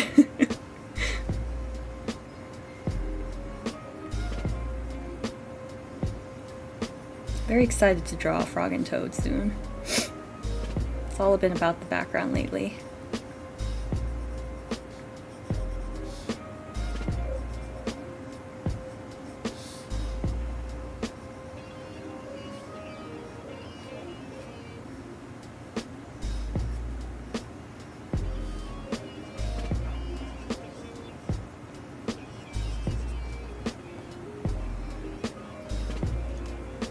Yeah, that dark green really elevated everything.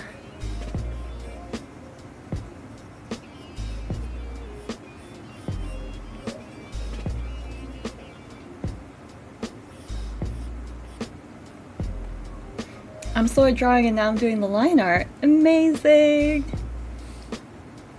No, I'm very slow at drawing too. And like I said, I really love drawing really detailed stuff. Like intricate things inspire me, so I'm already a pretty slow drawer, and I also choose to draw extremely complicated things and make complicated things, so really shooting myself in the foot.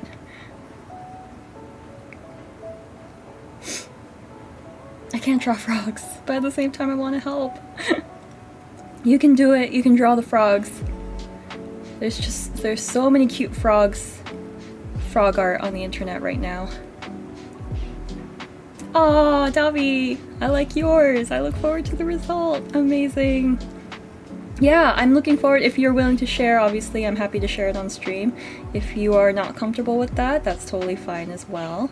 But yeah, anyone who wants to share their art pieces, you can do what Cat Person did last time, which is to send me a link to their drawing, and I can share it on stream, or you can put it in the Discord. My Discord, the link is in the description, so easy to find. I love the texture, thank you. I know, thank you so much for saying that, because I've been like, texture has been one of the things I've really wanted to work on with these challenges, these monthly book covers, because I felt like I was getting a lot of flat art out of my work and not enough of the textury, the juicy textures.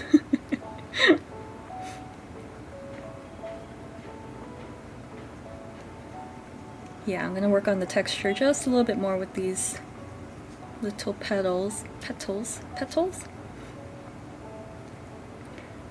I believe in your frogs, Cat Person. I know you can do it.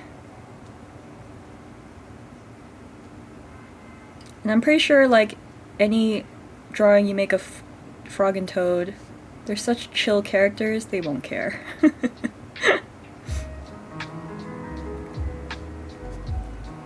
Frog and Toad are so chill.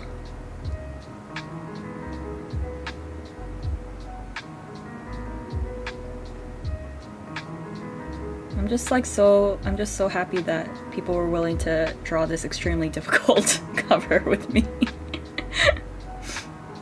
It's a tricky one. It's There's just so much stuff going on.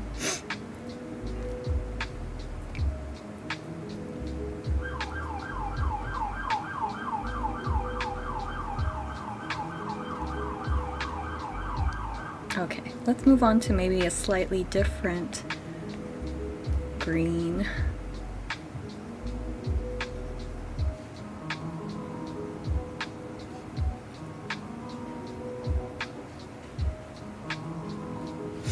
Is anyone sad that summer is ending? I know there's lots of people who are big summer people.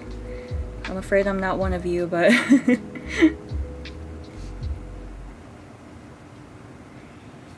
unfortunately, summer is not my favorite holiday. I think I'm gonna drop a hot take for you summer lovers out there, but I think summer's my least favorite season. Very much, unfortunately. I'm very sorry, y'all.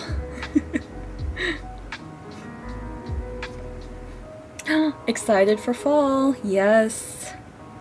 Fall is my season. Give me all the hot teas and the sweater weather. That's where it's at.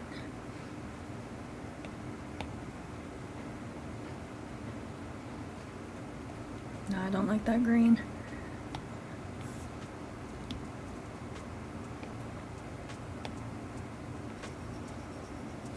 No, that's too close. Let's see.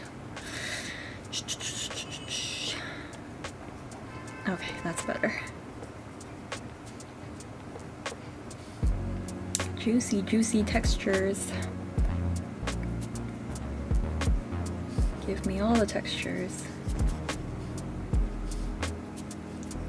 Yeah, I think I love fall and spring. Fall is number one. Fall is king for me. And then spring comes. And it's funny because I never used to love spring, but nowadays spring has kind of risen in the ranks for me. So spring is up there for me now. And then I would say after that, winter. I would say winter. I actually really like the cold. I like layers. I do really badly in the heat. And that's why I hate summer. I really dislike the heat. I'm not a huge heat person. I hate the heat. I hate humidity. Probably doesn't help that global warming is happening.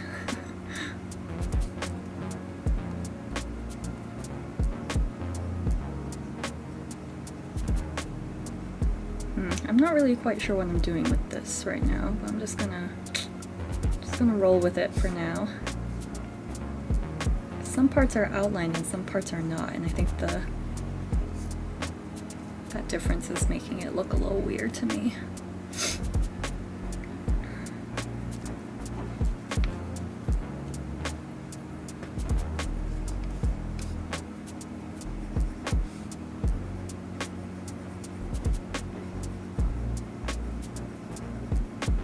The only thing I like about summer is the fact that it's the prelude to fall.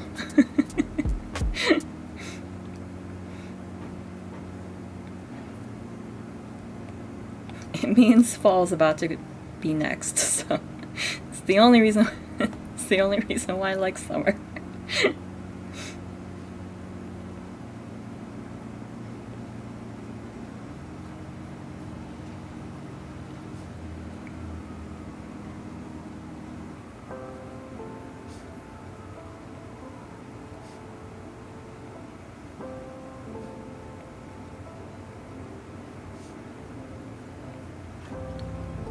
I'm just very slowly making my way through this just to see where this goes, see what's happening.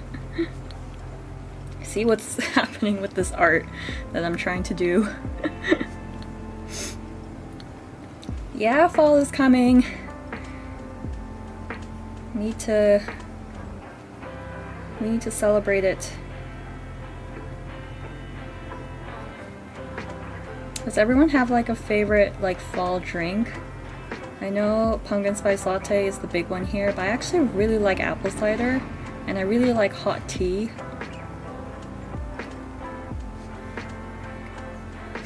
Those are my go-to. That's kind of like my go-tos.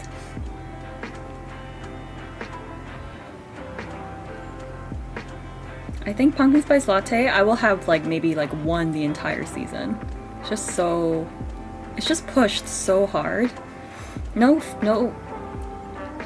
anger towards pumpkin spice latte, but, and I love it because it heralds the fact that it's fall. It's like, it brings in the fall season for me. But also like, I can make better tasting stuff at home. I'm not a Starbucks or for tea or whatever person. Yeah, I think it's alright. It's overhyped. Dobby loves black tea. I too am a black tea person. Earl Grey is my favorite. In fact, I'm drinking Earl Grey tea right now. Yes, I love black teas. Black teas are where it's at.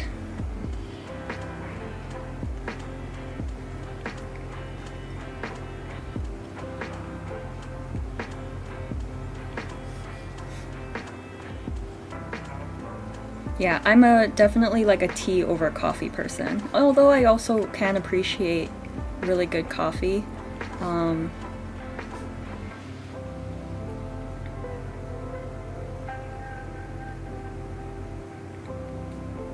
I feel like you can enjoy both. I don't think there's like a either or. The only difference is that, you know, coffee people can develop an addiction.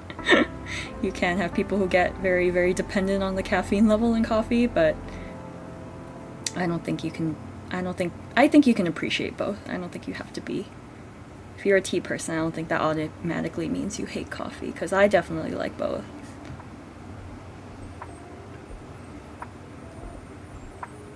Okay, that's looking a lot better now that I got rid of all those outlines.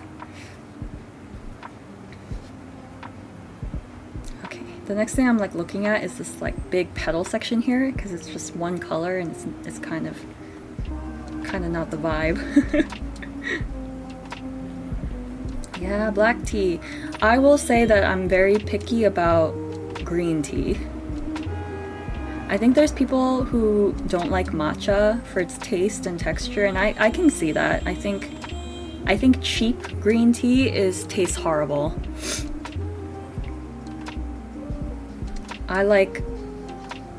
I've only liked green tea a handful of times at like restaurants and stuff.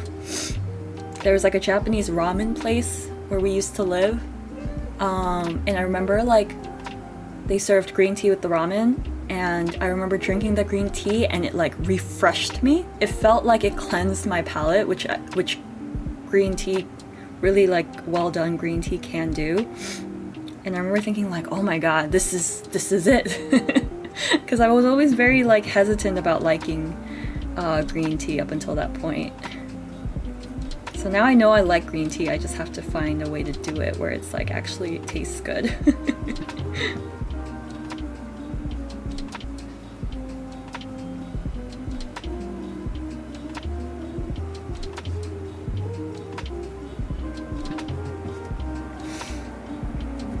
I kind of wish restaurant fries were like better. Oh, so like if you order fries on the side at restaurants, I think it depends on the restaurant for me, because I'm a big French fry person too. They just taste weird. It might be the amount of oil that they put on or the type of oil. I've also noticed, since I'm such a big French fry person, I actually do like French fries from like McDonald's and stuff, and I've noticed that the French fries taste different depending on the time of day I get them. So like during lunch hour, I feel like the French fries taste the best because they have a fast turnover rate, because so many people are ordering food that they are making new batches of French fries like all the time, so it tastes fresh. But if I get French fries at like 2 a.m. from a McDonald's, it tastes soggy and feels like it was like an oil that was too old. Like it just feels like they're getting rid of French fries. Yeah, McDonald's fries are good. I will also say that I really like Burger King fries as well. I think Burger King fries are also top tier. But also that's also dependent on like what time of day you get them. I also like mine to have a lot of salt. I like really salty French fries.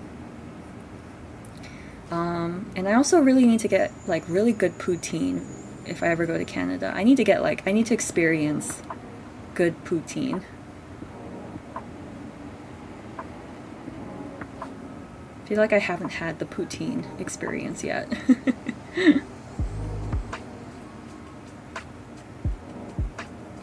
Okay, I think that should be good. That looks like it's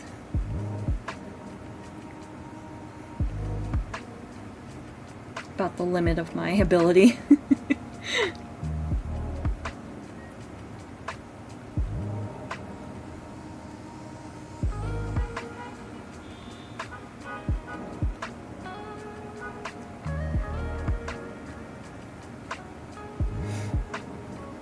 I've had restaurant fries where they are good, but they're like in the minority, I want to say.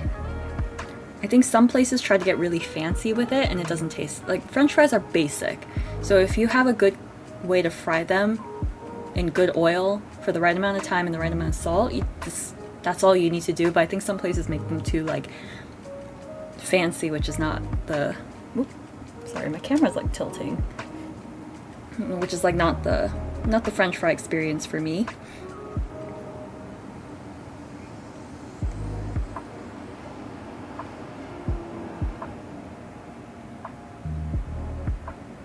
I also really like thin fries. French fries that are cut thin.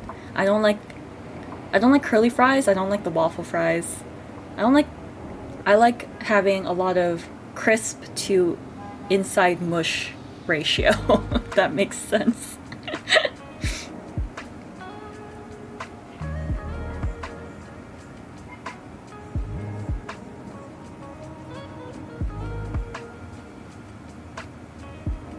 So if you have too much inside mush, then there's not enough surface area to fry, then it's like kind of doesn't taste as good to me, which is kind of what I also don't like wedge fries as well. I love hash browns though. I love hash browns and I love really thin shoestring French fries.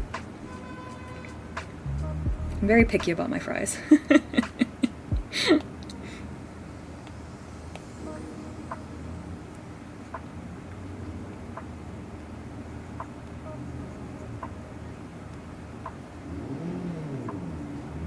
I'm very picky, but I will eat it anyway. That's how much of a guilty pleasure French fries are to me. Like, if someone offered me French fries and they look and tasted like shit, I would still eat it because that's how much I love French fries.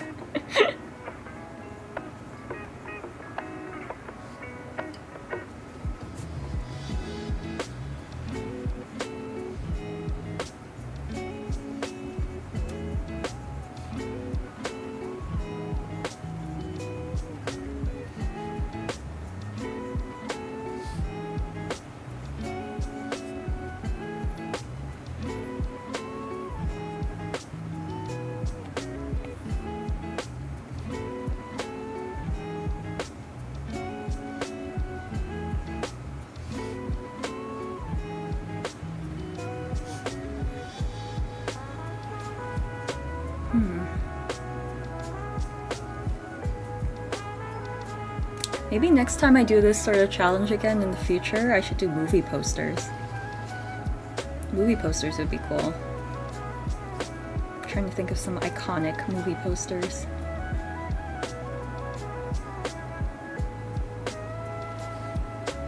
Uh-oh, did my air server just die? Nope, looks like it's okay. Nope, there we go, yeah. I saw it on the live stream. Sorry about that, don't know why air server just died for a little bit there.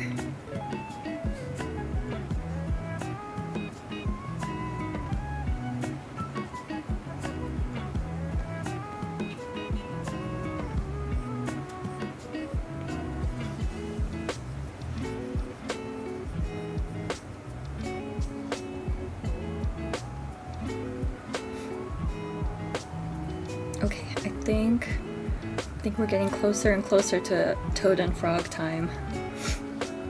Actually, you know what? This whole bottom section needs work, though. The top is looking pretty much almost all done.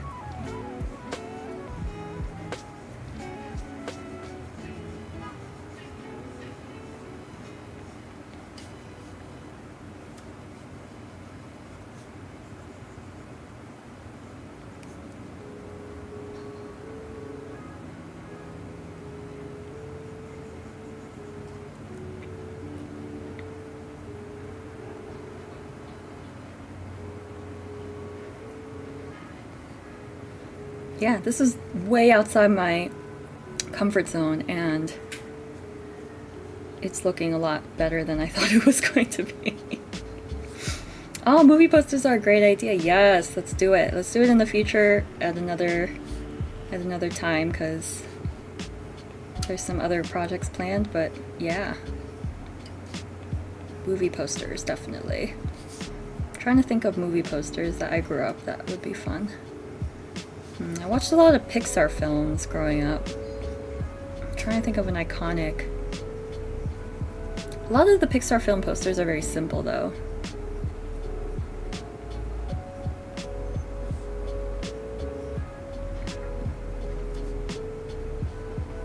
I want to avoid ones that are like, ooh, maybe like Wes Anderson style posters would be fun. Those usually are a very fun aesthetic. I'm gonna try and avoid really complicated. Like, we're not doing like a Marvel movie poster. We'd have to draw like 20 people then. It's too much work. Alright, I'm thinking I'll do like a big outline of everything. Not like a crazy amount of outlining, but like enough to just kind of add some scratchy scratches here and there at the end. Alright, let's deal with this sort of mess at the bottom here. So, let me think. Let's start with...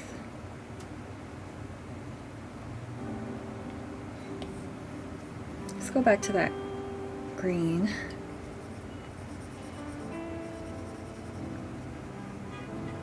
Alright, actually, let's start with this sort of lighter color. I made it look like you were walking down a forest path and the frogs were just there and you saw them. That's a cute idea. I mean, to be fair, they do just kind of live in the woods, right? It's their neighborhood.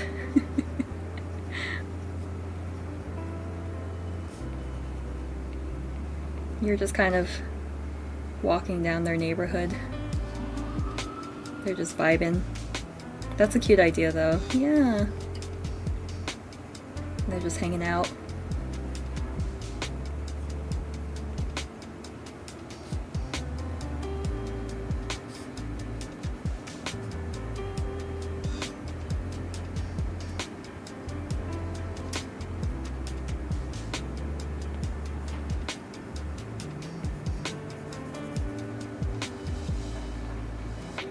I guess the only... Have you guys seen that meme of like, I see it in like art communities of like people who are learning how to draw, and I used to be one of those people. I used to be really frustrated by how my art looked, and I felt like I wasn't improving or I was stagnant.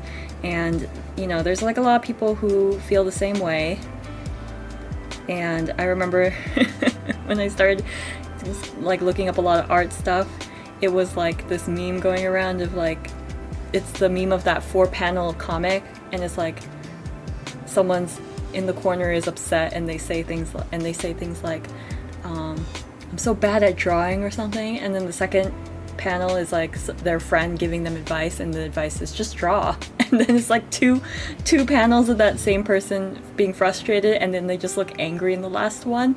I remember like I was like, when I first started drawing again pretty regularly, I remember thinking like, yeah, I mean like, it's true, but I hate that advice of like, my art isn't improving, and it's just like the only way to get better is to just keep drawing. And but now that I've done like quite, now that the live streams kind of forced me to draw a lot, you know, it really is true that the only way you can get better is to just keep drawing. It's just so funny because there really is like no shortcut to doing your art better or anything like that, because first of all, better is relative. Everyone's got their own opinion on what art looks best, but it's just really, it was just such a funny meme to me. The only iconic movie poster I can think of is Pulp Fiction, yes, with Uma Thurman on the bed, yes. Now that's because the colors in that one are so vivid and bright. I think I'm done. Let me post it real quick. Amazing! Yeah, I'm a very slow drawer. Very, very slow.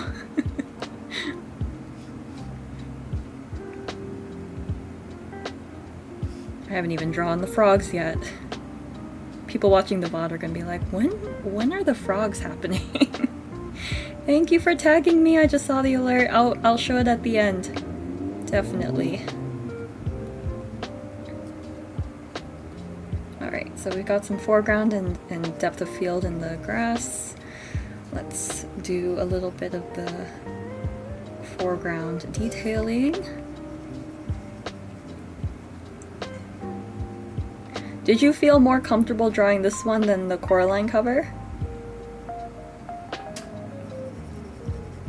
Because the Coraline cover, that was a challenge. that was one heck of a challenge. But it was somehow like, I don't know, these are different, easy in like different ways. Because this one definitely has a lot more details, but for some reason, like, I don't know, like I find it comes to me a little bit more intuitively, drawing all this stuff, whereas Coraline, way less details, but it was somehow, because the style was so different, it was kind of like difficult for me to adapt. Just making it a little fuzzy with the grass. I feel more comfortable with both. I think this one is way more detailed. Agreed. Yeah, definitely. This one is got a lot of stuff going on. Man, I'm gonna make this like really nice sort of plant area, and then my frogs are gonna look like shit. I'm sorry.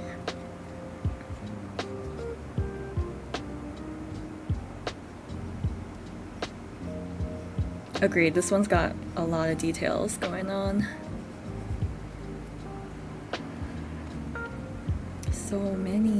So many details, but lovely, lovely, lovely, lovely details.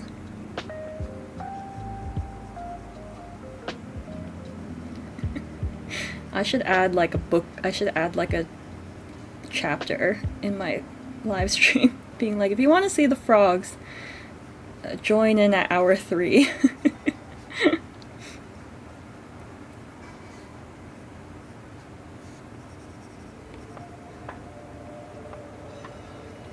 But you guys in chat are the real MVPs for enduring all of this greenery nonsense and waiting for me to get to the frogs. It's called Frog and Toad, not grass and mushrooms.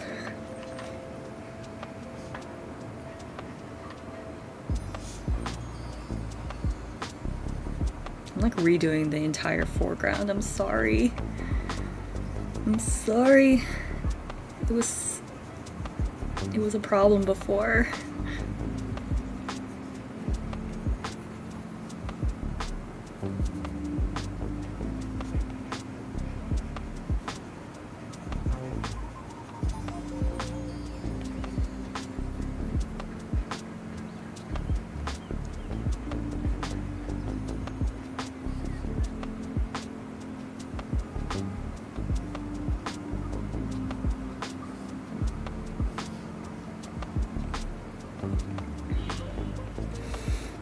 I'm also trying to think of like, now that I have that idea of movie posters, I'm trying to think of like what other things I can do.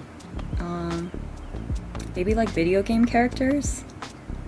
We can also do like Disney princesses. Like everyone draw your version of Little Mermaid. That could be fun.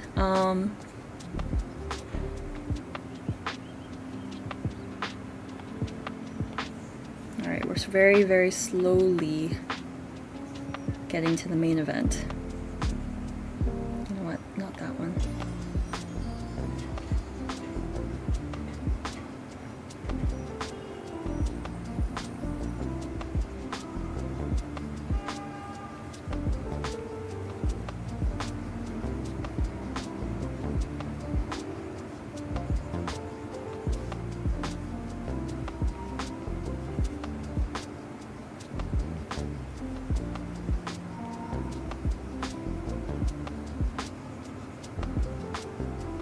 Scratchy, scratchy, scratch.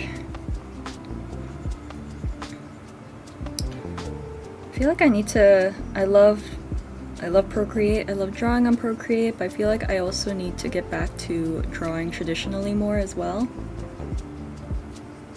Traditional is, digital and traditional are just like two halves of the same brain. It requires such different, you'd think the skills would transfer over, but they don't.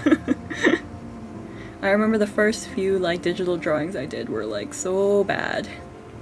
They looked nothing like the drawings I did in hand drawing. But nowadays I feel like I'm more comfortable with drawing digitally than I am drawing traditionally. So I feel like you just kind of have to keep juggling both skills. Mine isn't really detailed that much because I'm bad at details, but I think it's pretty good. Yeah! I definitely am going to show it. We're going to look at your art. I swear. Your art will be seen by many eyeballs.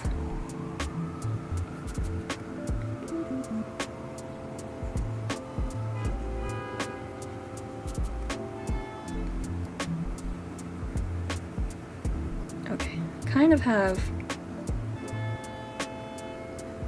that done. Let's see, is there anything else I can do here with the...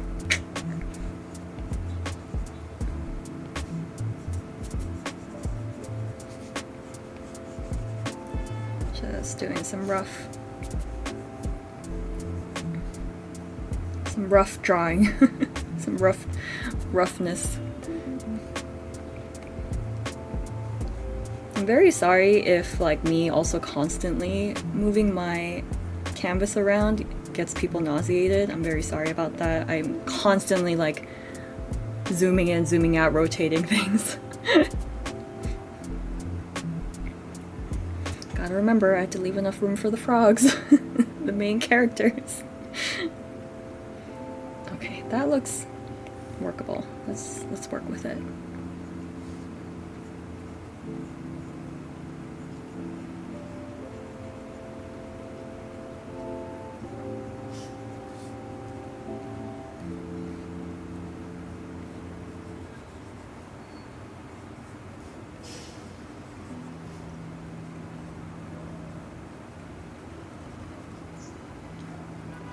Yeah, movie posters, Disney, princesses, what else?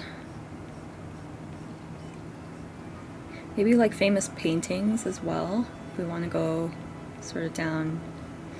Speaking of drawing traditionally, doing more classical sort of styles.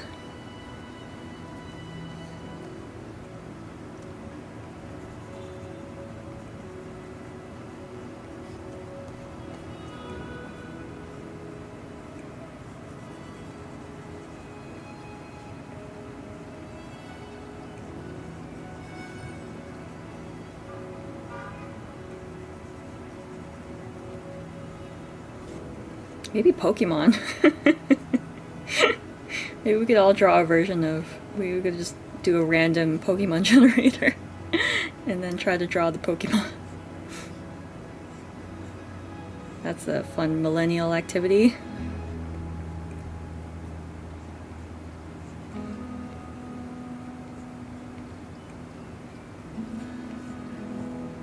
Or like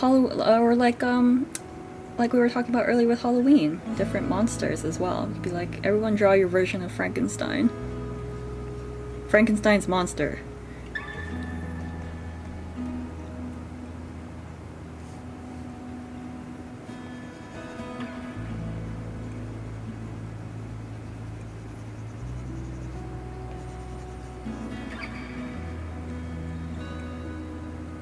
Froggenstein. You know what? That's a great idea, actually, if there was like a way to do combinations of characters. Like draw Dracula, but as a bat. Draw Frankenstein's monster, but as a frog. Actually, that would be really fun. Combo, that's a great idea. Combo creatures.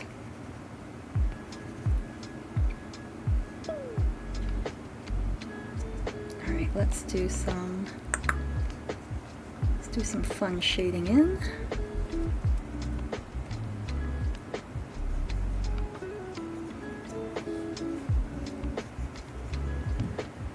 Froggenstein. Yeah, since we're all on this big frog theme lately.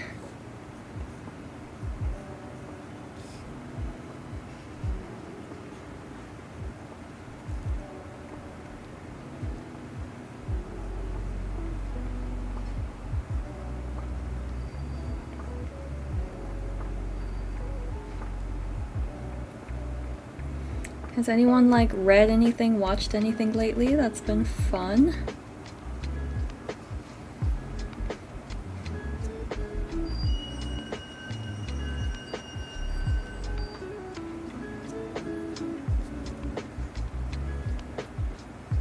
There's just so much out there. I feel like I get so many things recommended to me.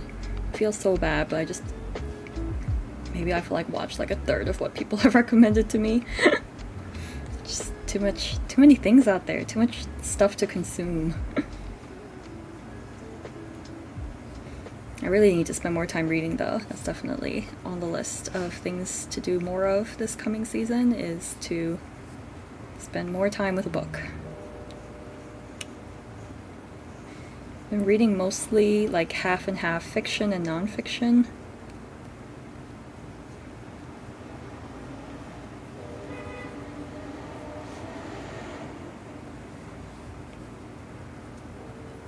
I've been rewatching random Doctor Who episodes, and I have a Doctor Who book. A fellow Doctor Who fan. Fans of Doctor Who are called Whovians, right? Am I making that up? It's Whovians, right? I could have sworn. Clearly I'm not like a super... I used to watch so much Doctor Who. I watched 9, 10, and 11. So like Eccleston, Tennant, and Smith. And then I just kind of stopped after that.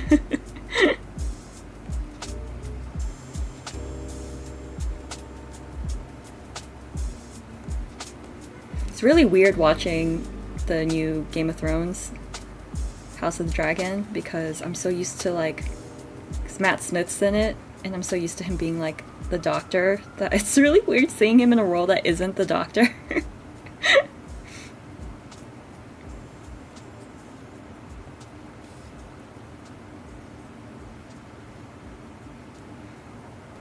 So my friends and we were meeting up with some friends, and we went up north, upper part of New York, upstate, because it was an area that they were familiar with, that we decided to do like a overnight stay, like a 2-night, 3-day stay.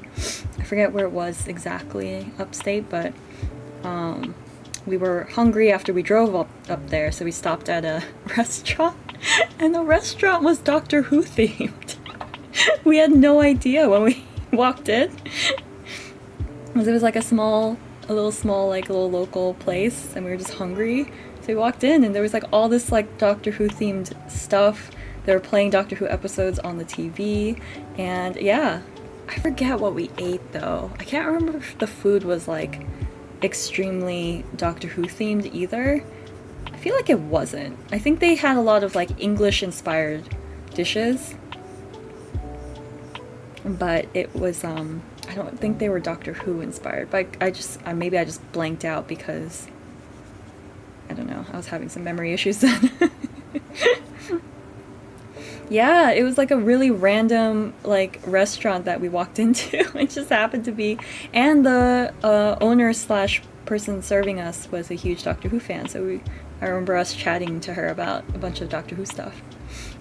Alright, these ferns look okay. They look fine.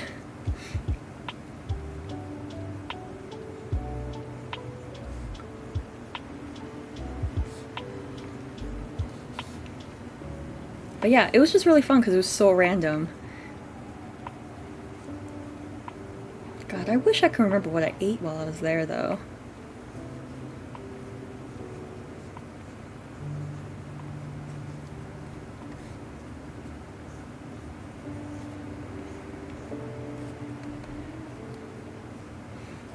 How's your art going along, Dobby? I might just erase this whole flower thing here. I thought maybe I could work with it, but maybe not. I only have like one Doctor Who thing in my house. Aw! Well, that's one more than me. I remember I back when I was watching Doctor Who like crazy, I had bought this Doctor Who mug. It was shaped like the TARDIS, and it was very cool, and I liked it because it was very big, and I was a big tea drinker, so like having a big mug was nice.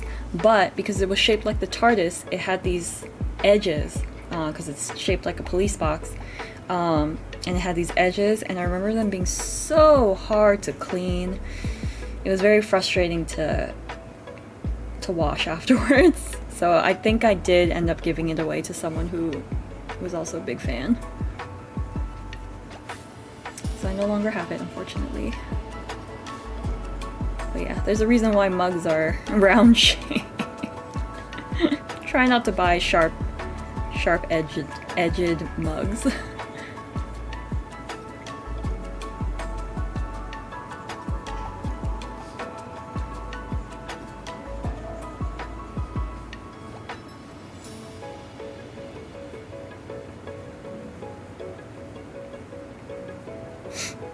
I would have kept it on a shelf as like a little souvenir, yeah. But the thing was, I was moving around so much because I was going to different schools. I worked in different states. It was at a point where like I had to get rid of like things for sheer pragmatic purposes, and I already had like a ton of stuff at my mom's house, so so I gave it away to someone who would appreciate it, at least, you know.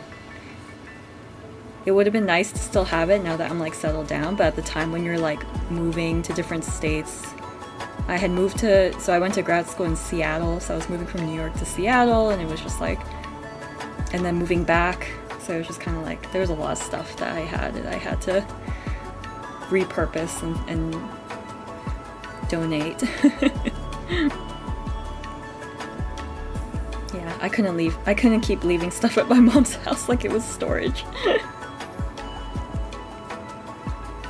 That's actually, so, alright, this is why I'm really sad as well though, because that's how I ended up losing a lot of my old sketchbooks.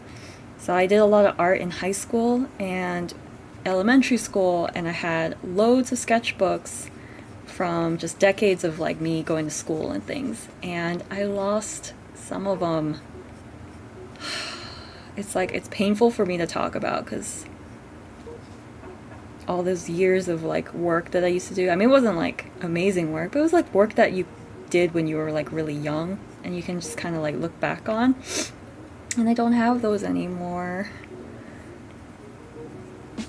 Don't ever lose your sketchbooks if you can.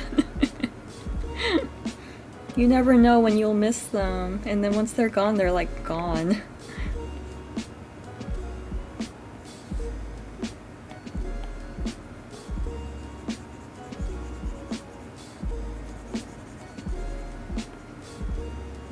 I'm really bummed.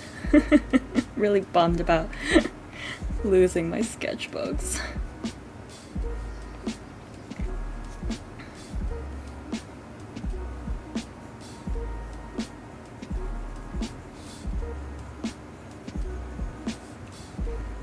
Alright. I'm going to work on these ferns as much as possible. And then I swear I'm gonna start doing Frog and Toad. I swear I'm going to draw them. Should I make a cardboard TARDIS? I feel like it'd look pretty cool. Yeah, go for it. Cardboard TARDIS. And it's so easy. It's just like a big rectangle that you can paint into a police box. Who would you say is your favorite Doctor? Unfortunately, I never watched any of the original Doctor Who, so like the ones before 9.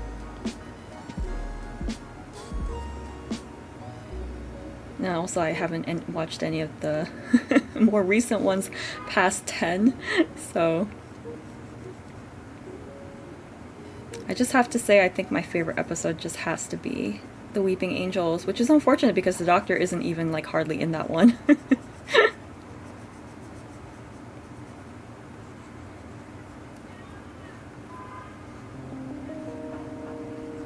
The Weeping Angels was so good though.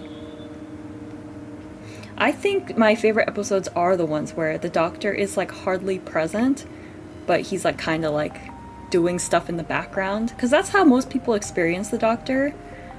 Is like he comes in, he swoops in, does a bunch of stuff that saves the world and then leaves. But like it's very interesting to see how it impacts people's lives after he's like left their life. Or like the consequences, the long-term effects of like him being involved in something. I think that's why I liked the Weeping Angels episode so much. It's kind of had that interesting philosophical question of how effective the Doctor is.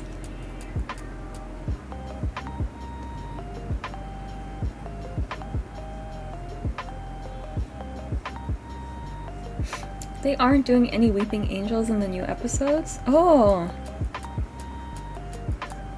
Yeah, they did like a whole bunch of them for a little bit, right? Because more than one Doctor experienced the Weeping Angels.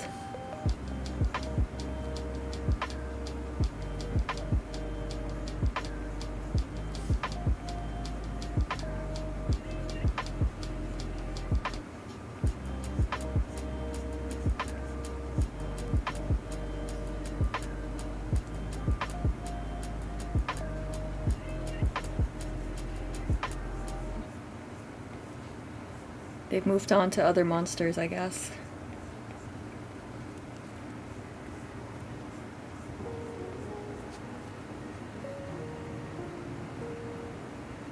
Alright. The only thing left are these little tiny mushrooms, which I will kind of finish.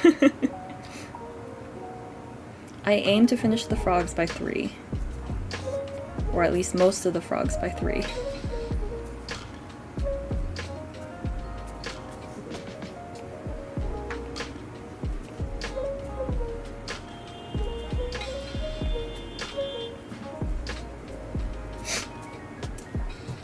They did feature Sutek though?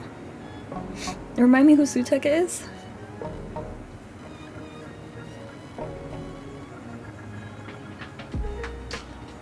It has been a long time since I watched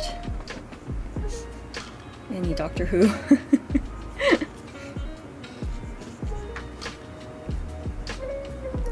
Oh, like the God of Death? Okay. Gosh, I'm trying to recall which ones. I only just remember the Cybermen, I remember the Daleks, I remember the Master, his arch villain. And I remember the weird squid monsters. The one with the little tentacles. The ones with the tentacles. Sutek was in the classic episodes? Oh, that's my gap in Doctor Who knowledge. Unfortunately, I didn't watch anyone previous to... And that's the thing too, they reference sometimes the older Doctors as well, and it's like, oh, this reference is lost on me, I'm sorry.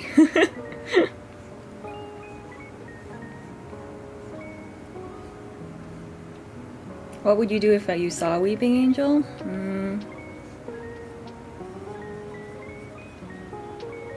Not quite sure. I think it depends on like the environment I'm in. I think if I was like... I think I would deal with it a lot better if I have people around me and it's like daytime. But if it's like the middle of the night and I'm like alone in an alley, then I mean that's like any dangerous situation. No one wants to be in that scenario.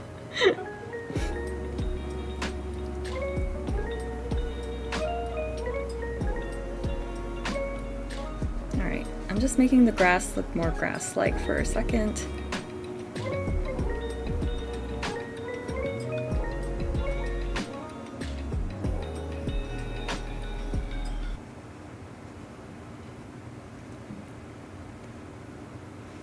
Okay.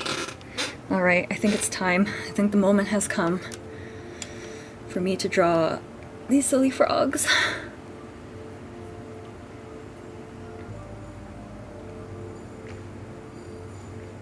Alright, let's start with Toad.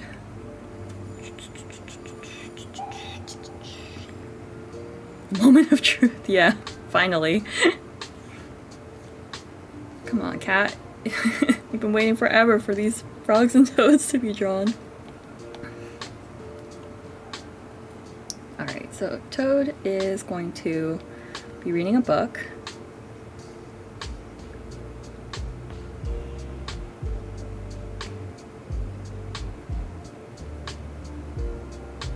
Got my own way of drawing little toads, little frogs. Doing a very, like everything, very rough sketch. Oh, they've got really long feet.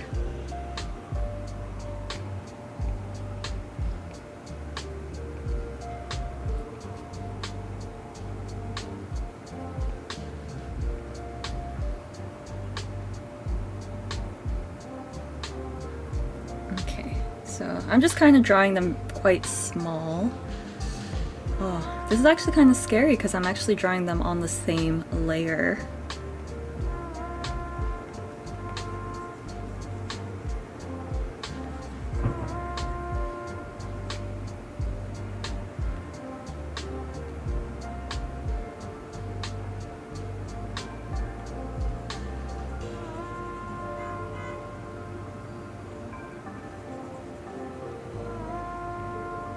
Come on, little guy. Cooperate with me.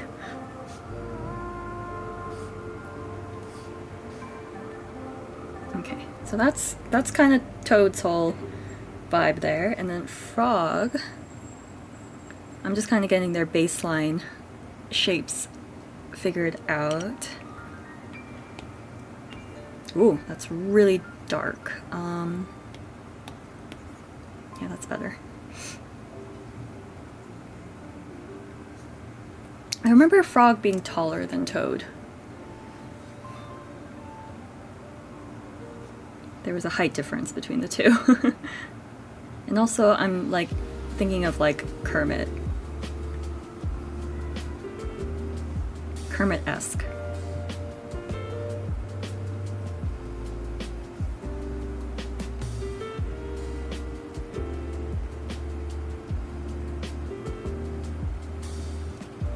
I don't want his feet in the foreground of the painting as much. Foreground of the drawing as much.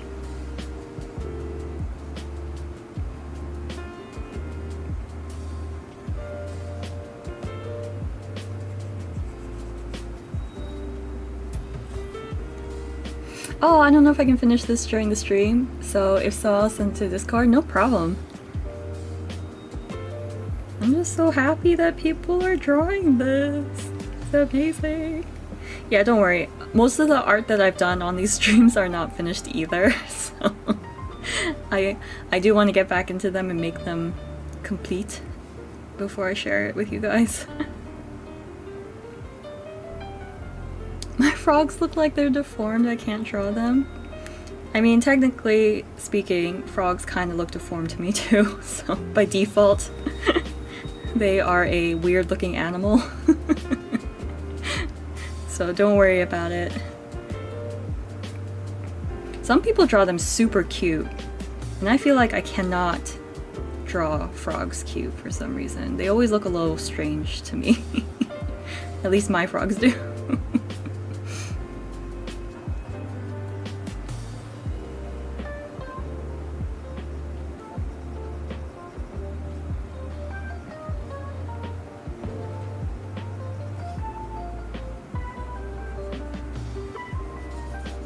gonna zoom out to see if they look okay. They do, they look like little frogs just kind of hanging out. Just kind of what they're doing.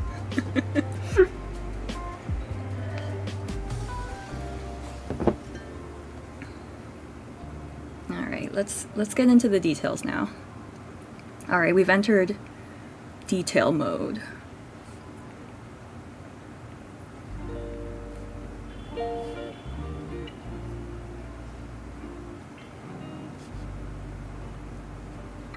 Alright, Froggo. You're gonna get drawn whether you like it or not. You know, if you ever lose motivation for drawing something, just yell at it. Just yell things at it until it's done. It's my philosophy in art.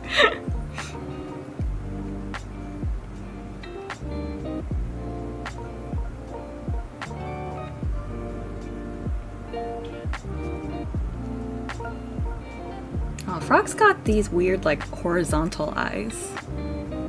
That's kind of freaky. Not gonna do that. Don't like it.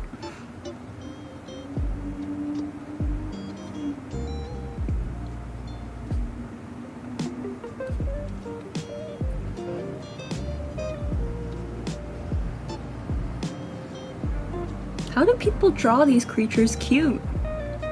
How did someone look at a frog and was like, I can make this look like the most adorable thing, akin to kittens and puppies? Ow.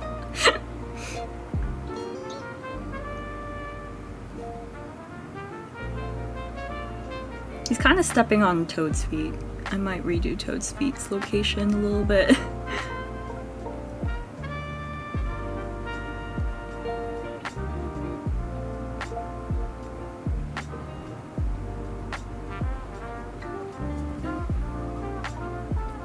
Okay, can't forget his little pants and jacket. Let's see.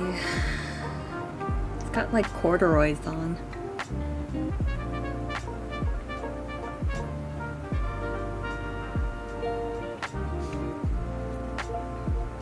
There's like a artist that I follow on Instagram who does, who made like a little like crocheted frog figure. And then they make little stop motion movies of them. Her name is India Rose Crawford on Instagram, and it is the most adorable thing ever. Their little frog is a little artist, and they do art things, and they decorate their house, and it's so flippin' cute.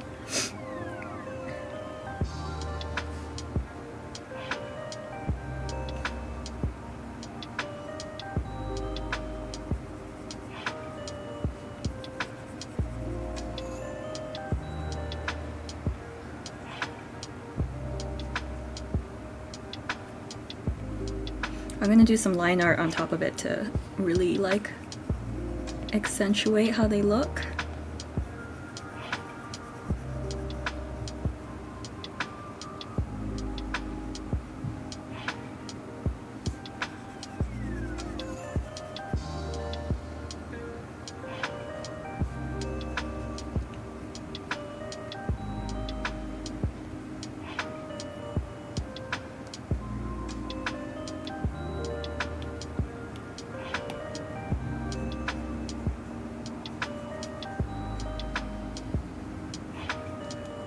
That's more the color of his coat. Let's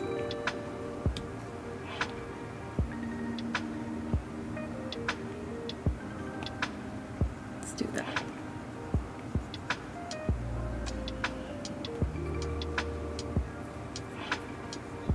Yeah, frogs are hard. I don't know. Unless you draw like Kermit the Frog.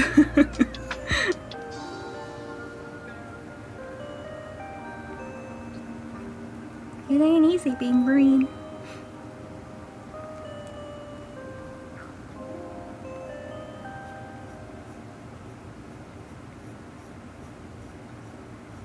That was my terrible attempt at doing Kermit's voice.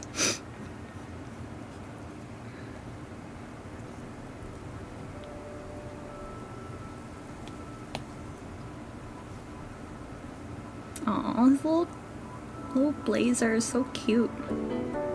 I feel like the outfits are cuter to me than the frogs themselves. Just look at his little pants, his little blazer.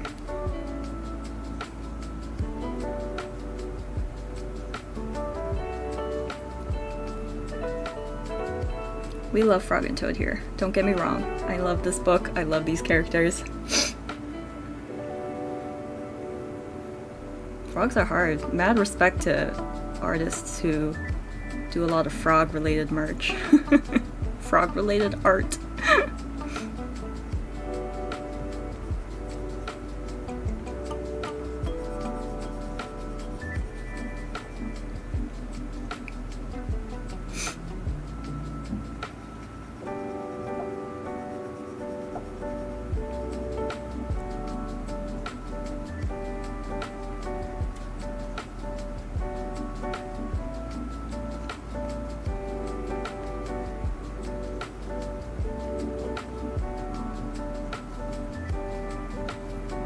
Come on, Froggo. You can do it. You can look like a frog.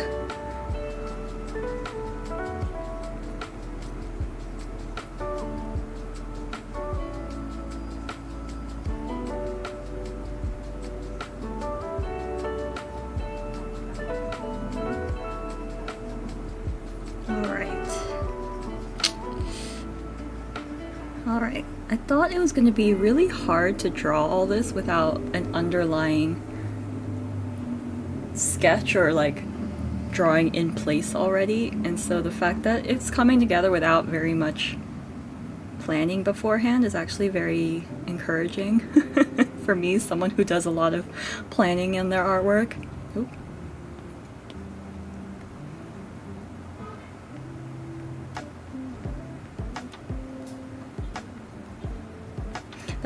That's why like I need to change that, because I spend so much time like on the prep work for art that I feel like I don't finish as much art. That's why you don't see like tons of finished artwork on my Instagram and stuff, which is unfortunate, because I think either projects take me too much time, or I've given myself too much work to do that they don't end up being completed. So I really should just like aim to finish things. This one is like, by the time I'm done with the frogs, it's gonna be like 90% finished, which is much more than I'm usually able to complete. Alright. First layer! My god, I usually work with so many layers. It's actually really nice to... It's actually pretty cool not using any. Alright, smooth pencil, let's see how this works. Let's make this darker.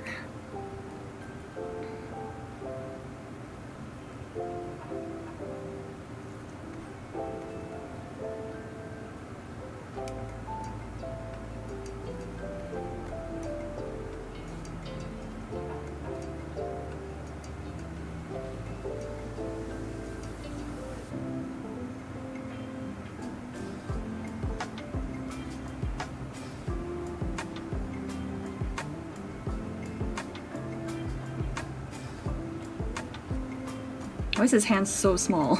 It's too small. His head is ginormous and his hand is tiny.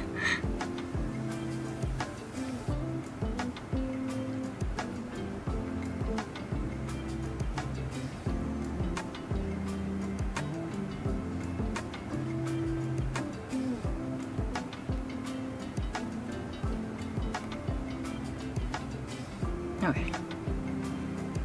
That's more acceptable.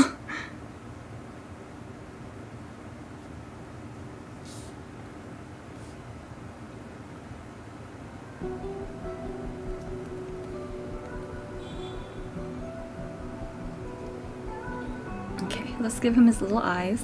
I'm not doing the weird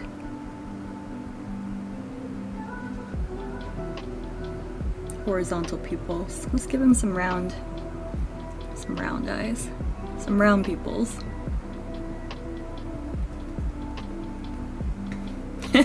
What a dork. He looks so dorky. It's really jarring to see all this like non-line arty sort of work and then suddenly seeing a lot of line art in this one area.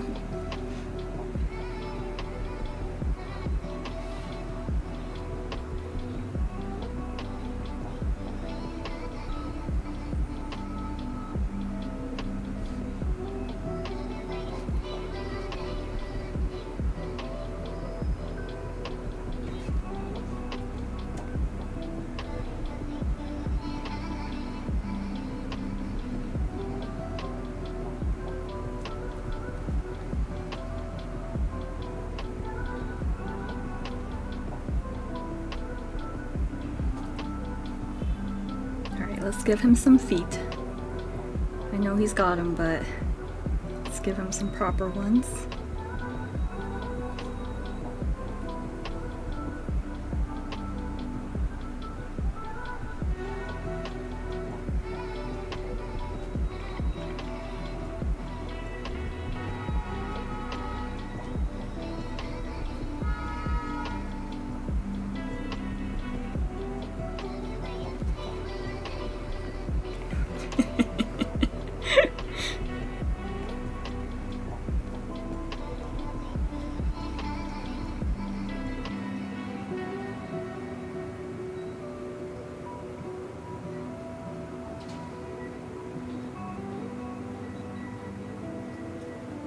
Come on, feet.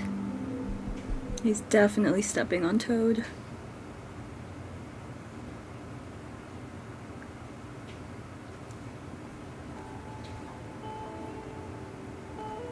Ah, cute! Let's give him some of his signature spots here. Mine's gonna be a little bit different. It looks like it's an outline on the cover, but I'm gonna just darken these areas.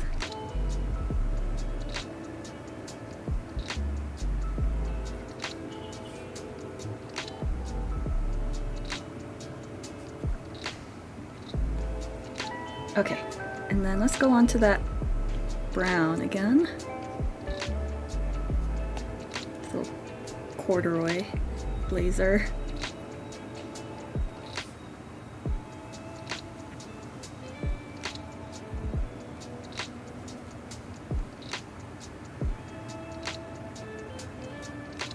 It's got a little button here.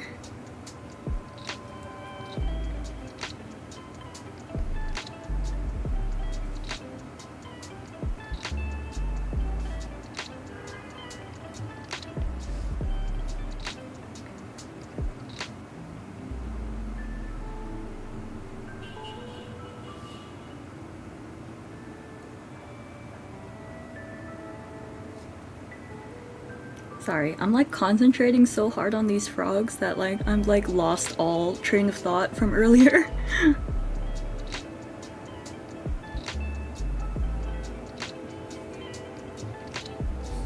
I think line art takes a lot of energy and focus from me.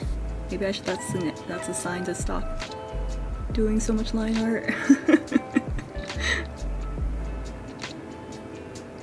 Wait, let's do some, let's do that. Let's do some cross-hatching.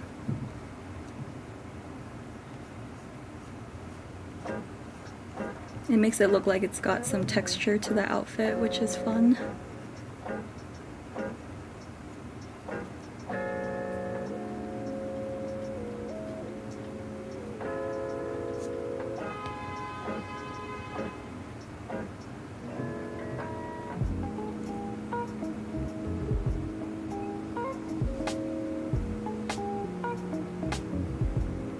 Sorry for my silence while I'm trying to figure out Little Frog's blazer.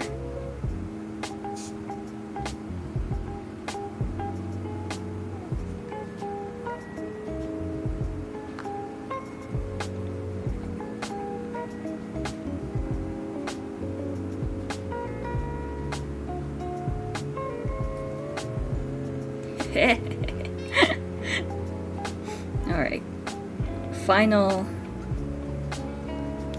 piece. A frog, at least.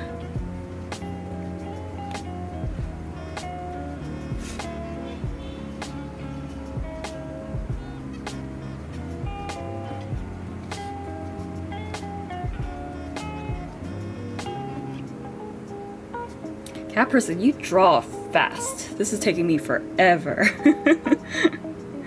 You draw at the speed of light compared to me. And this is fast for me, because I usually I start streaming at 3 and it's 2:53. A piece like this would have taken me, well, like some of the pieces I make myself do, some of the personal projects that I do take me ages. I don't know why I do that to myself, but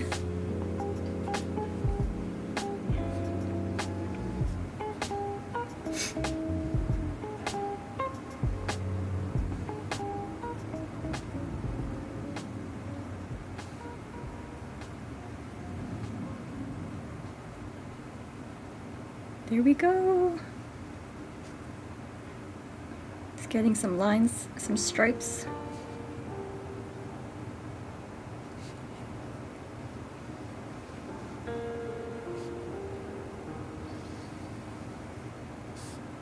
Yeah, the texture is definitely embraced this prompt.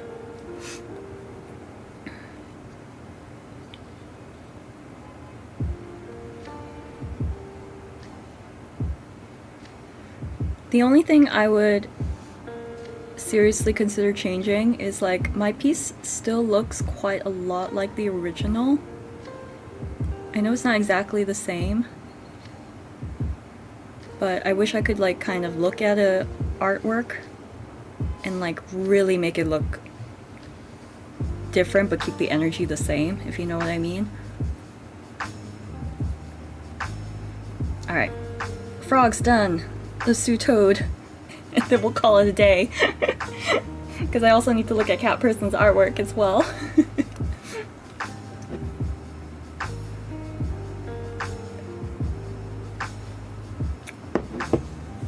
Alright, little Toad. Oop. Got a stray hair. Get rid of that.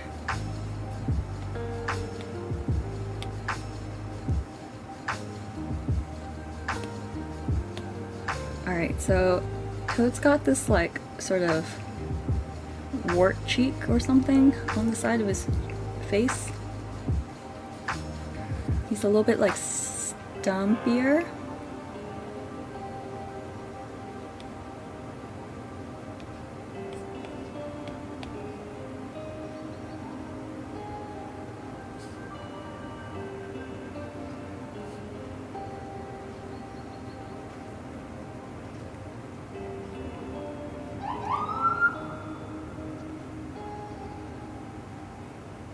Okay. Let's see. So let's do the pants first.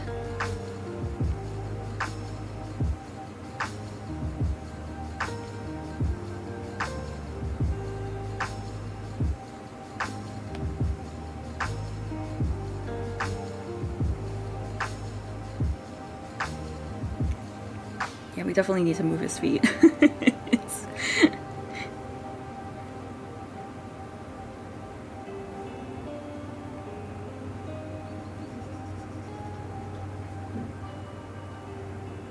And then we have the added difficulty of the book that he's reading as well.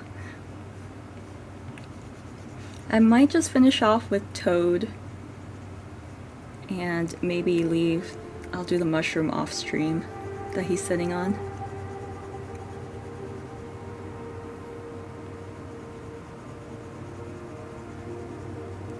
It looks a little strange right now. But there's a method to the madness. I like that his coat is very similar to Frog's skin tone. Let's just make it a tiny bit lighter.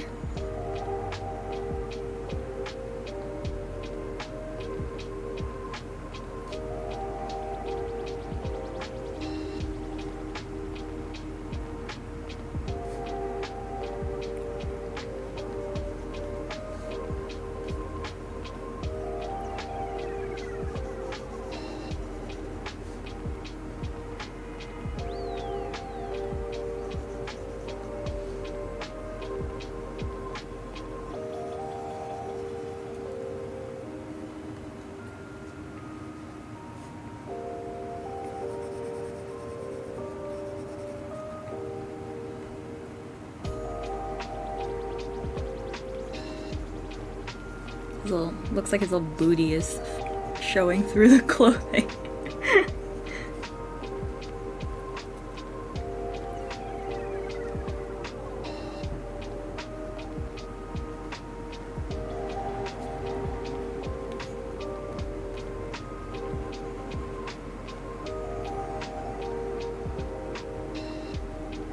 You know what? Let's do a little bit of... There we go.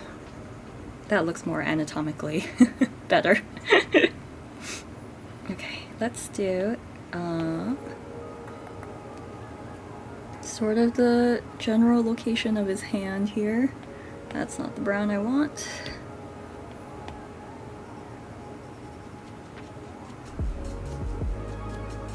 So his hand kind of goes here, and then I'm going to move his hand out just a little bit there. I'm obviously going to redraw that once the book is done. Let's see, the book cover is kind of like grayish green.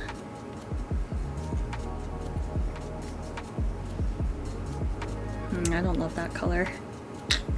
Being picky.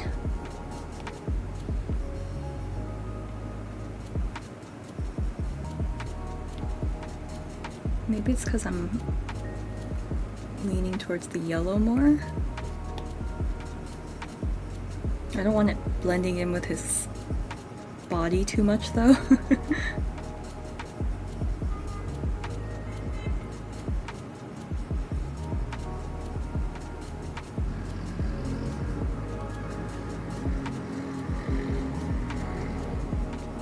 His book is so tiny.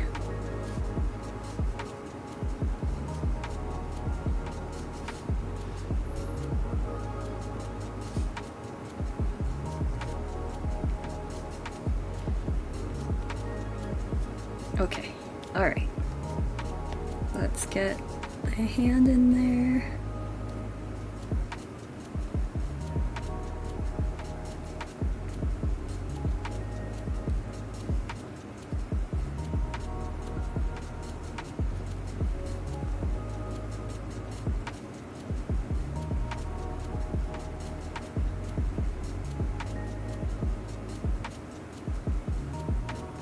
Wow, I guess I do require quite a lot of energy and concentration for making a character. I feel like I was able to draw and talk when I was doing the leaves and stuff a lot better.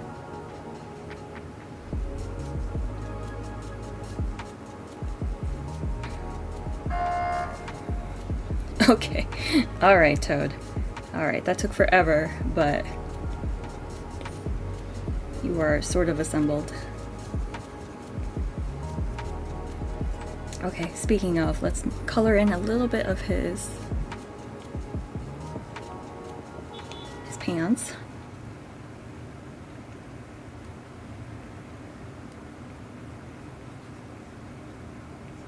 Oh, and I need to change his foot position.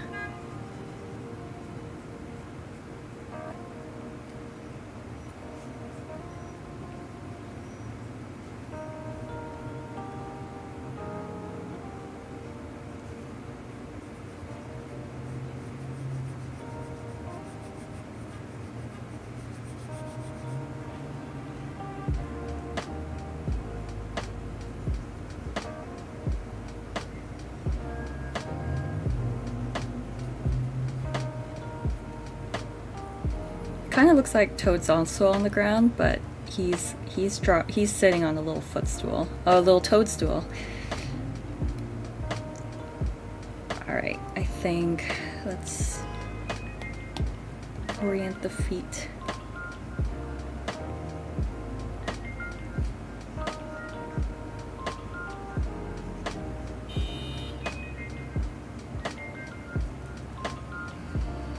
Am I drawing on the wrong?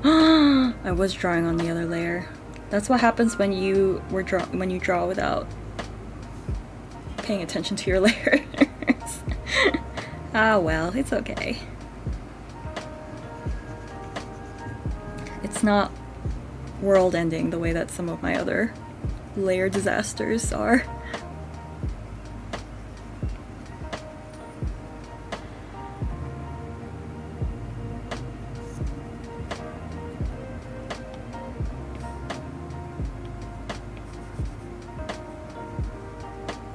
still looks like he's stepping on his toes, but it's okay.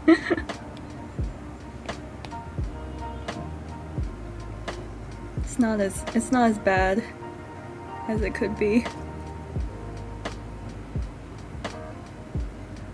We are nearing the end, folks. We're almost there. You can see the finish line.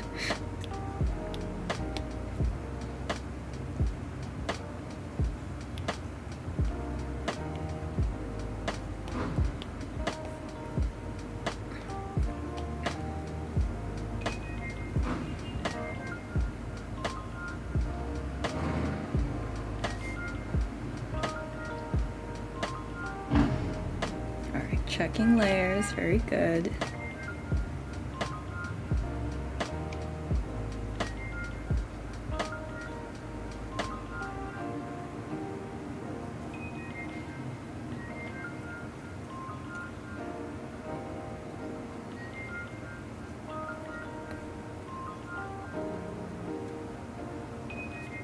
Yeah, today was a long stream. Oh, it's okay, cat person. I'm not talking that much either. It's like this is taking up all my concentration.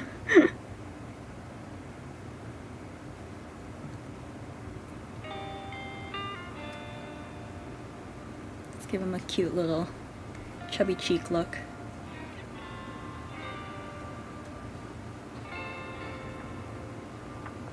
Mine look like Kermit the Frogs. They look sort of Kermit the Frog inspired.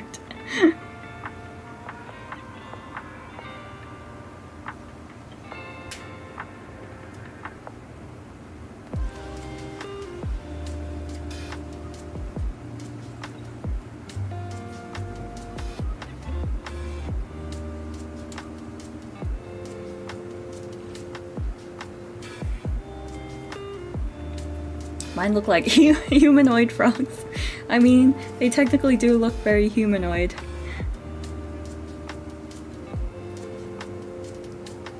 They're wearing little outfits, and they're reading a book, and they walk around like humans do. So I would say humanoid frogs is probably the vibe.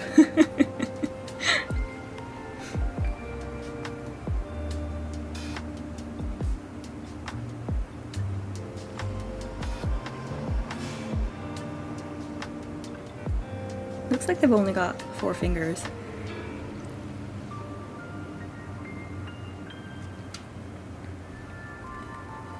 Aw, little Toady reading his story.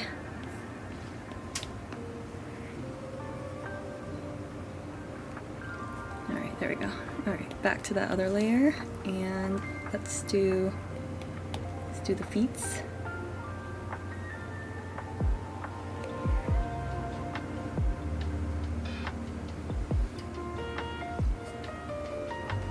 Like, ow, frog. Thanks for stepping on me while I'm reading this to you. That's right, frog doesn't appreciate you, Toad.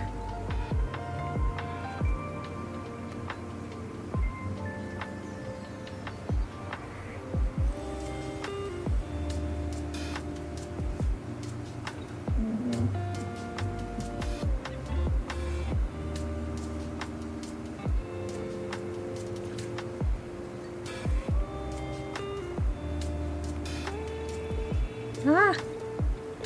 Sometimes my screen, I like lean my hand into it, or I lean the side of my hand onto the screen, and it like thinks it's a action, and it like zooms in all of a sudden, or it erases something, and I'm like, no! This is why I wear a hand glove. It's supposed to prevent this sort of thing from happening.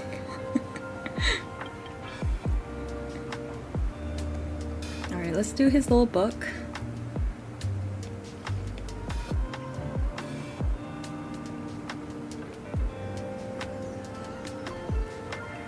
Let's do the little book. Gosh, the book is so small, it's so cute.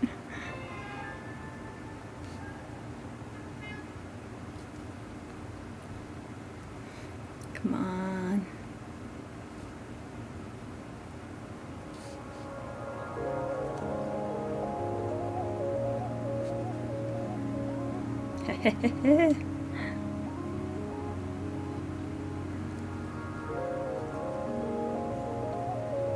Everyone, thank you for your patience as I finally did my little froggos. I'm not done yet, sorry. I may have done my speech too early, but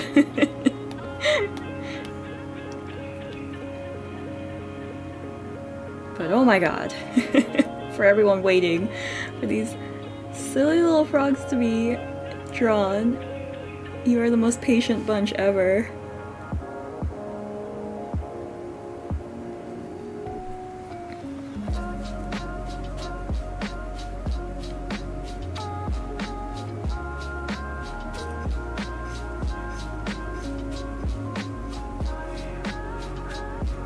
This is not the longest stream I've done though. There's a stream on my live stream tab from when I did my Halloween game from 2022. I did some artwork and then I played the witch's house. And that stream was 5 hours long. So I am able to do extremely long streams. I just choose not to anymore. So that's a lot of energy from both me and you.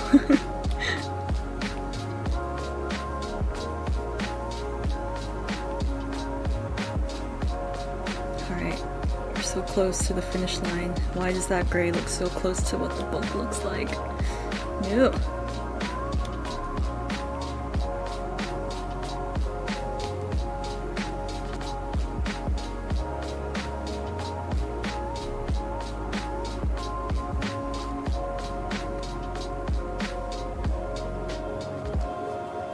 Thank God, he doesn't have any stripes on any pinstripes on his pants.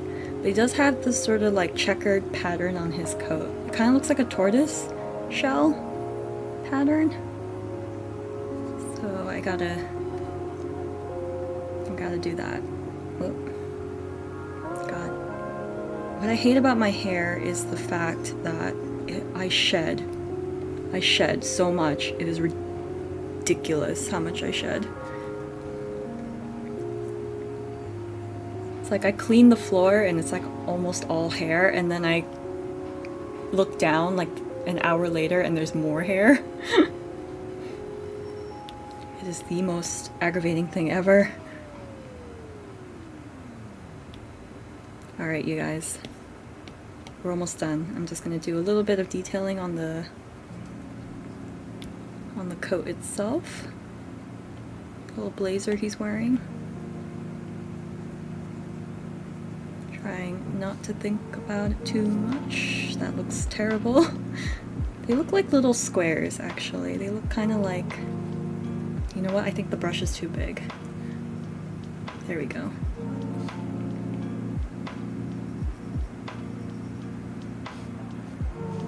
I know! He's got a little stool, but I think I might... How much time do I... Oh, it's 3:12. Man, it's later than I thought. I might have to finish the stool off stream, you guys. Thank you for reminding me, though. Yes, he does have a little toadstool that he's sitting on.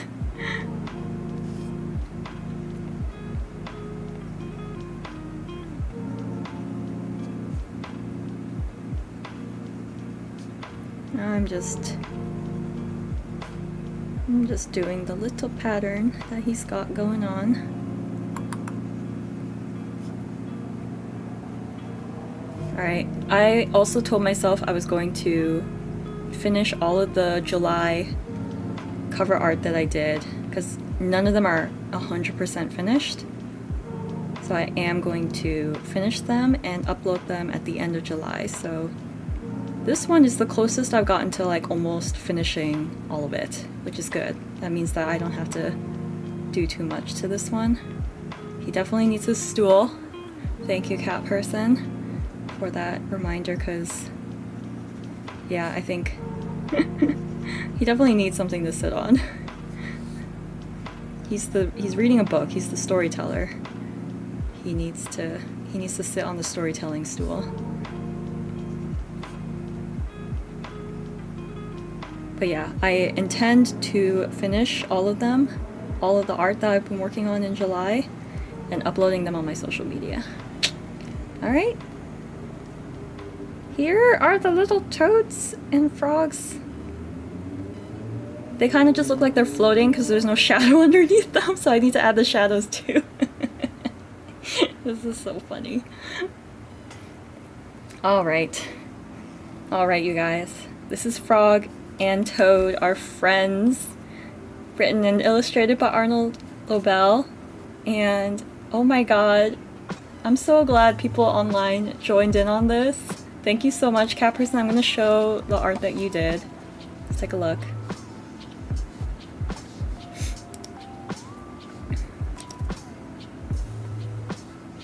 Alright, you tagged me, which is excellent.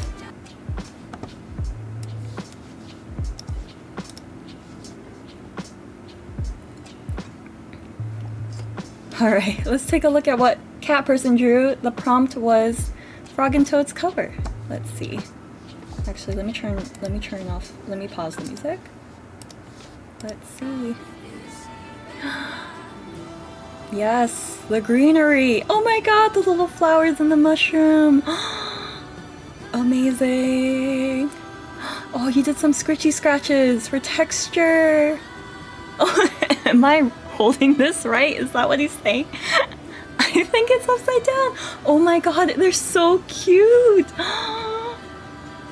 Your frogs look adorable. They have so much expressiveness. Ah! Gotta go back. Gotta look at that final piece. Oh my gosh! Look! Cat Person's drawing a frog and toad. Everyone. A hand for your talent. I love that you did like sort of a similar thing of like differentiating foreground from background. Like the background here is like one color, so it looks far away, and then as you get closer everything gets darkened. That is such a good like expert technique. I love it in your art piece. You also have a lot of flowers. Like your flowers stand out more than mine. So I really like how this flower in the front looks. And then I obviously love the little I think is it Lily of the Valleys? It looks like Lily of the Valleys. But yeah, I couldn't tell in the cover if that's what they were, because look at this. They're all scribbly. But that looks so amazing, and I love that you included speech bubbles. Am I holding this right? It would be funny if the whole time, like on the cover of this book, they've been like not reading it properly. So cute! You guys, thank you so much for joining me on this live stream, because that was loads of fun. I hope everyone else had a lot of fun. And Dobby, I look forward to seeing your art on the Discord as well. So if you want to see it, if you want to see each other's artwork, feel free to join the Discord, and I would love to see you on there. But otherwise, yeah, look at Cat Person's art. It's so good, and it's so amazing that you drew this so quickly, like within a third of the time that it took me to do mine. All right, but yeah, thank you both. Thank you both for being here. Thank you to lurkers. Thank you to VOD watchers. Thank you to everyone who's enjoying these live streams, because next week is the last one. Next week is the last book cover illustration. I'm going to give you a heads up on what it is. It's going to be Matilda. It's going to be Roald Dahl's Matilda, and I thought it'd be kind of fun to end on a book about a child who loves books. So we're gonna do Matilda's cover next Wednesday. So yeah, if you're watching this for the first time, I stream every Wednesday at noon Eastern time, which is the US Eastern time. So yeah, if you are interested in joining and you want to do some art with me, definitely join next time, because I've had some wonderful viewers who've already participated, and they're doing such a great job. It's freaking amazing. All right. Next week, noon, Wednesday, I'll see you there. Have a good rest of the week, you guys. All right, bye-bye.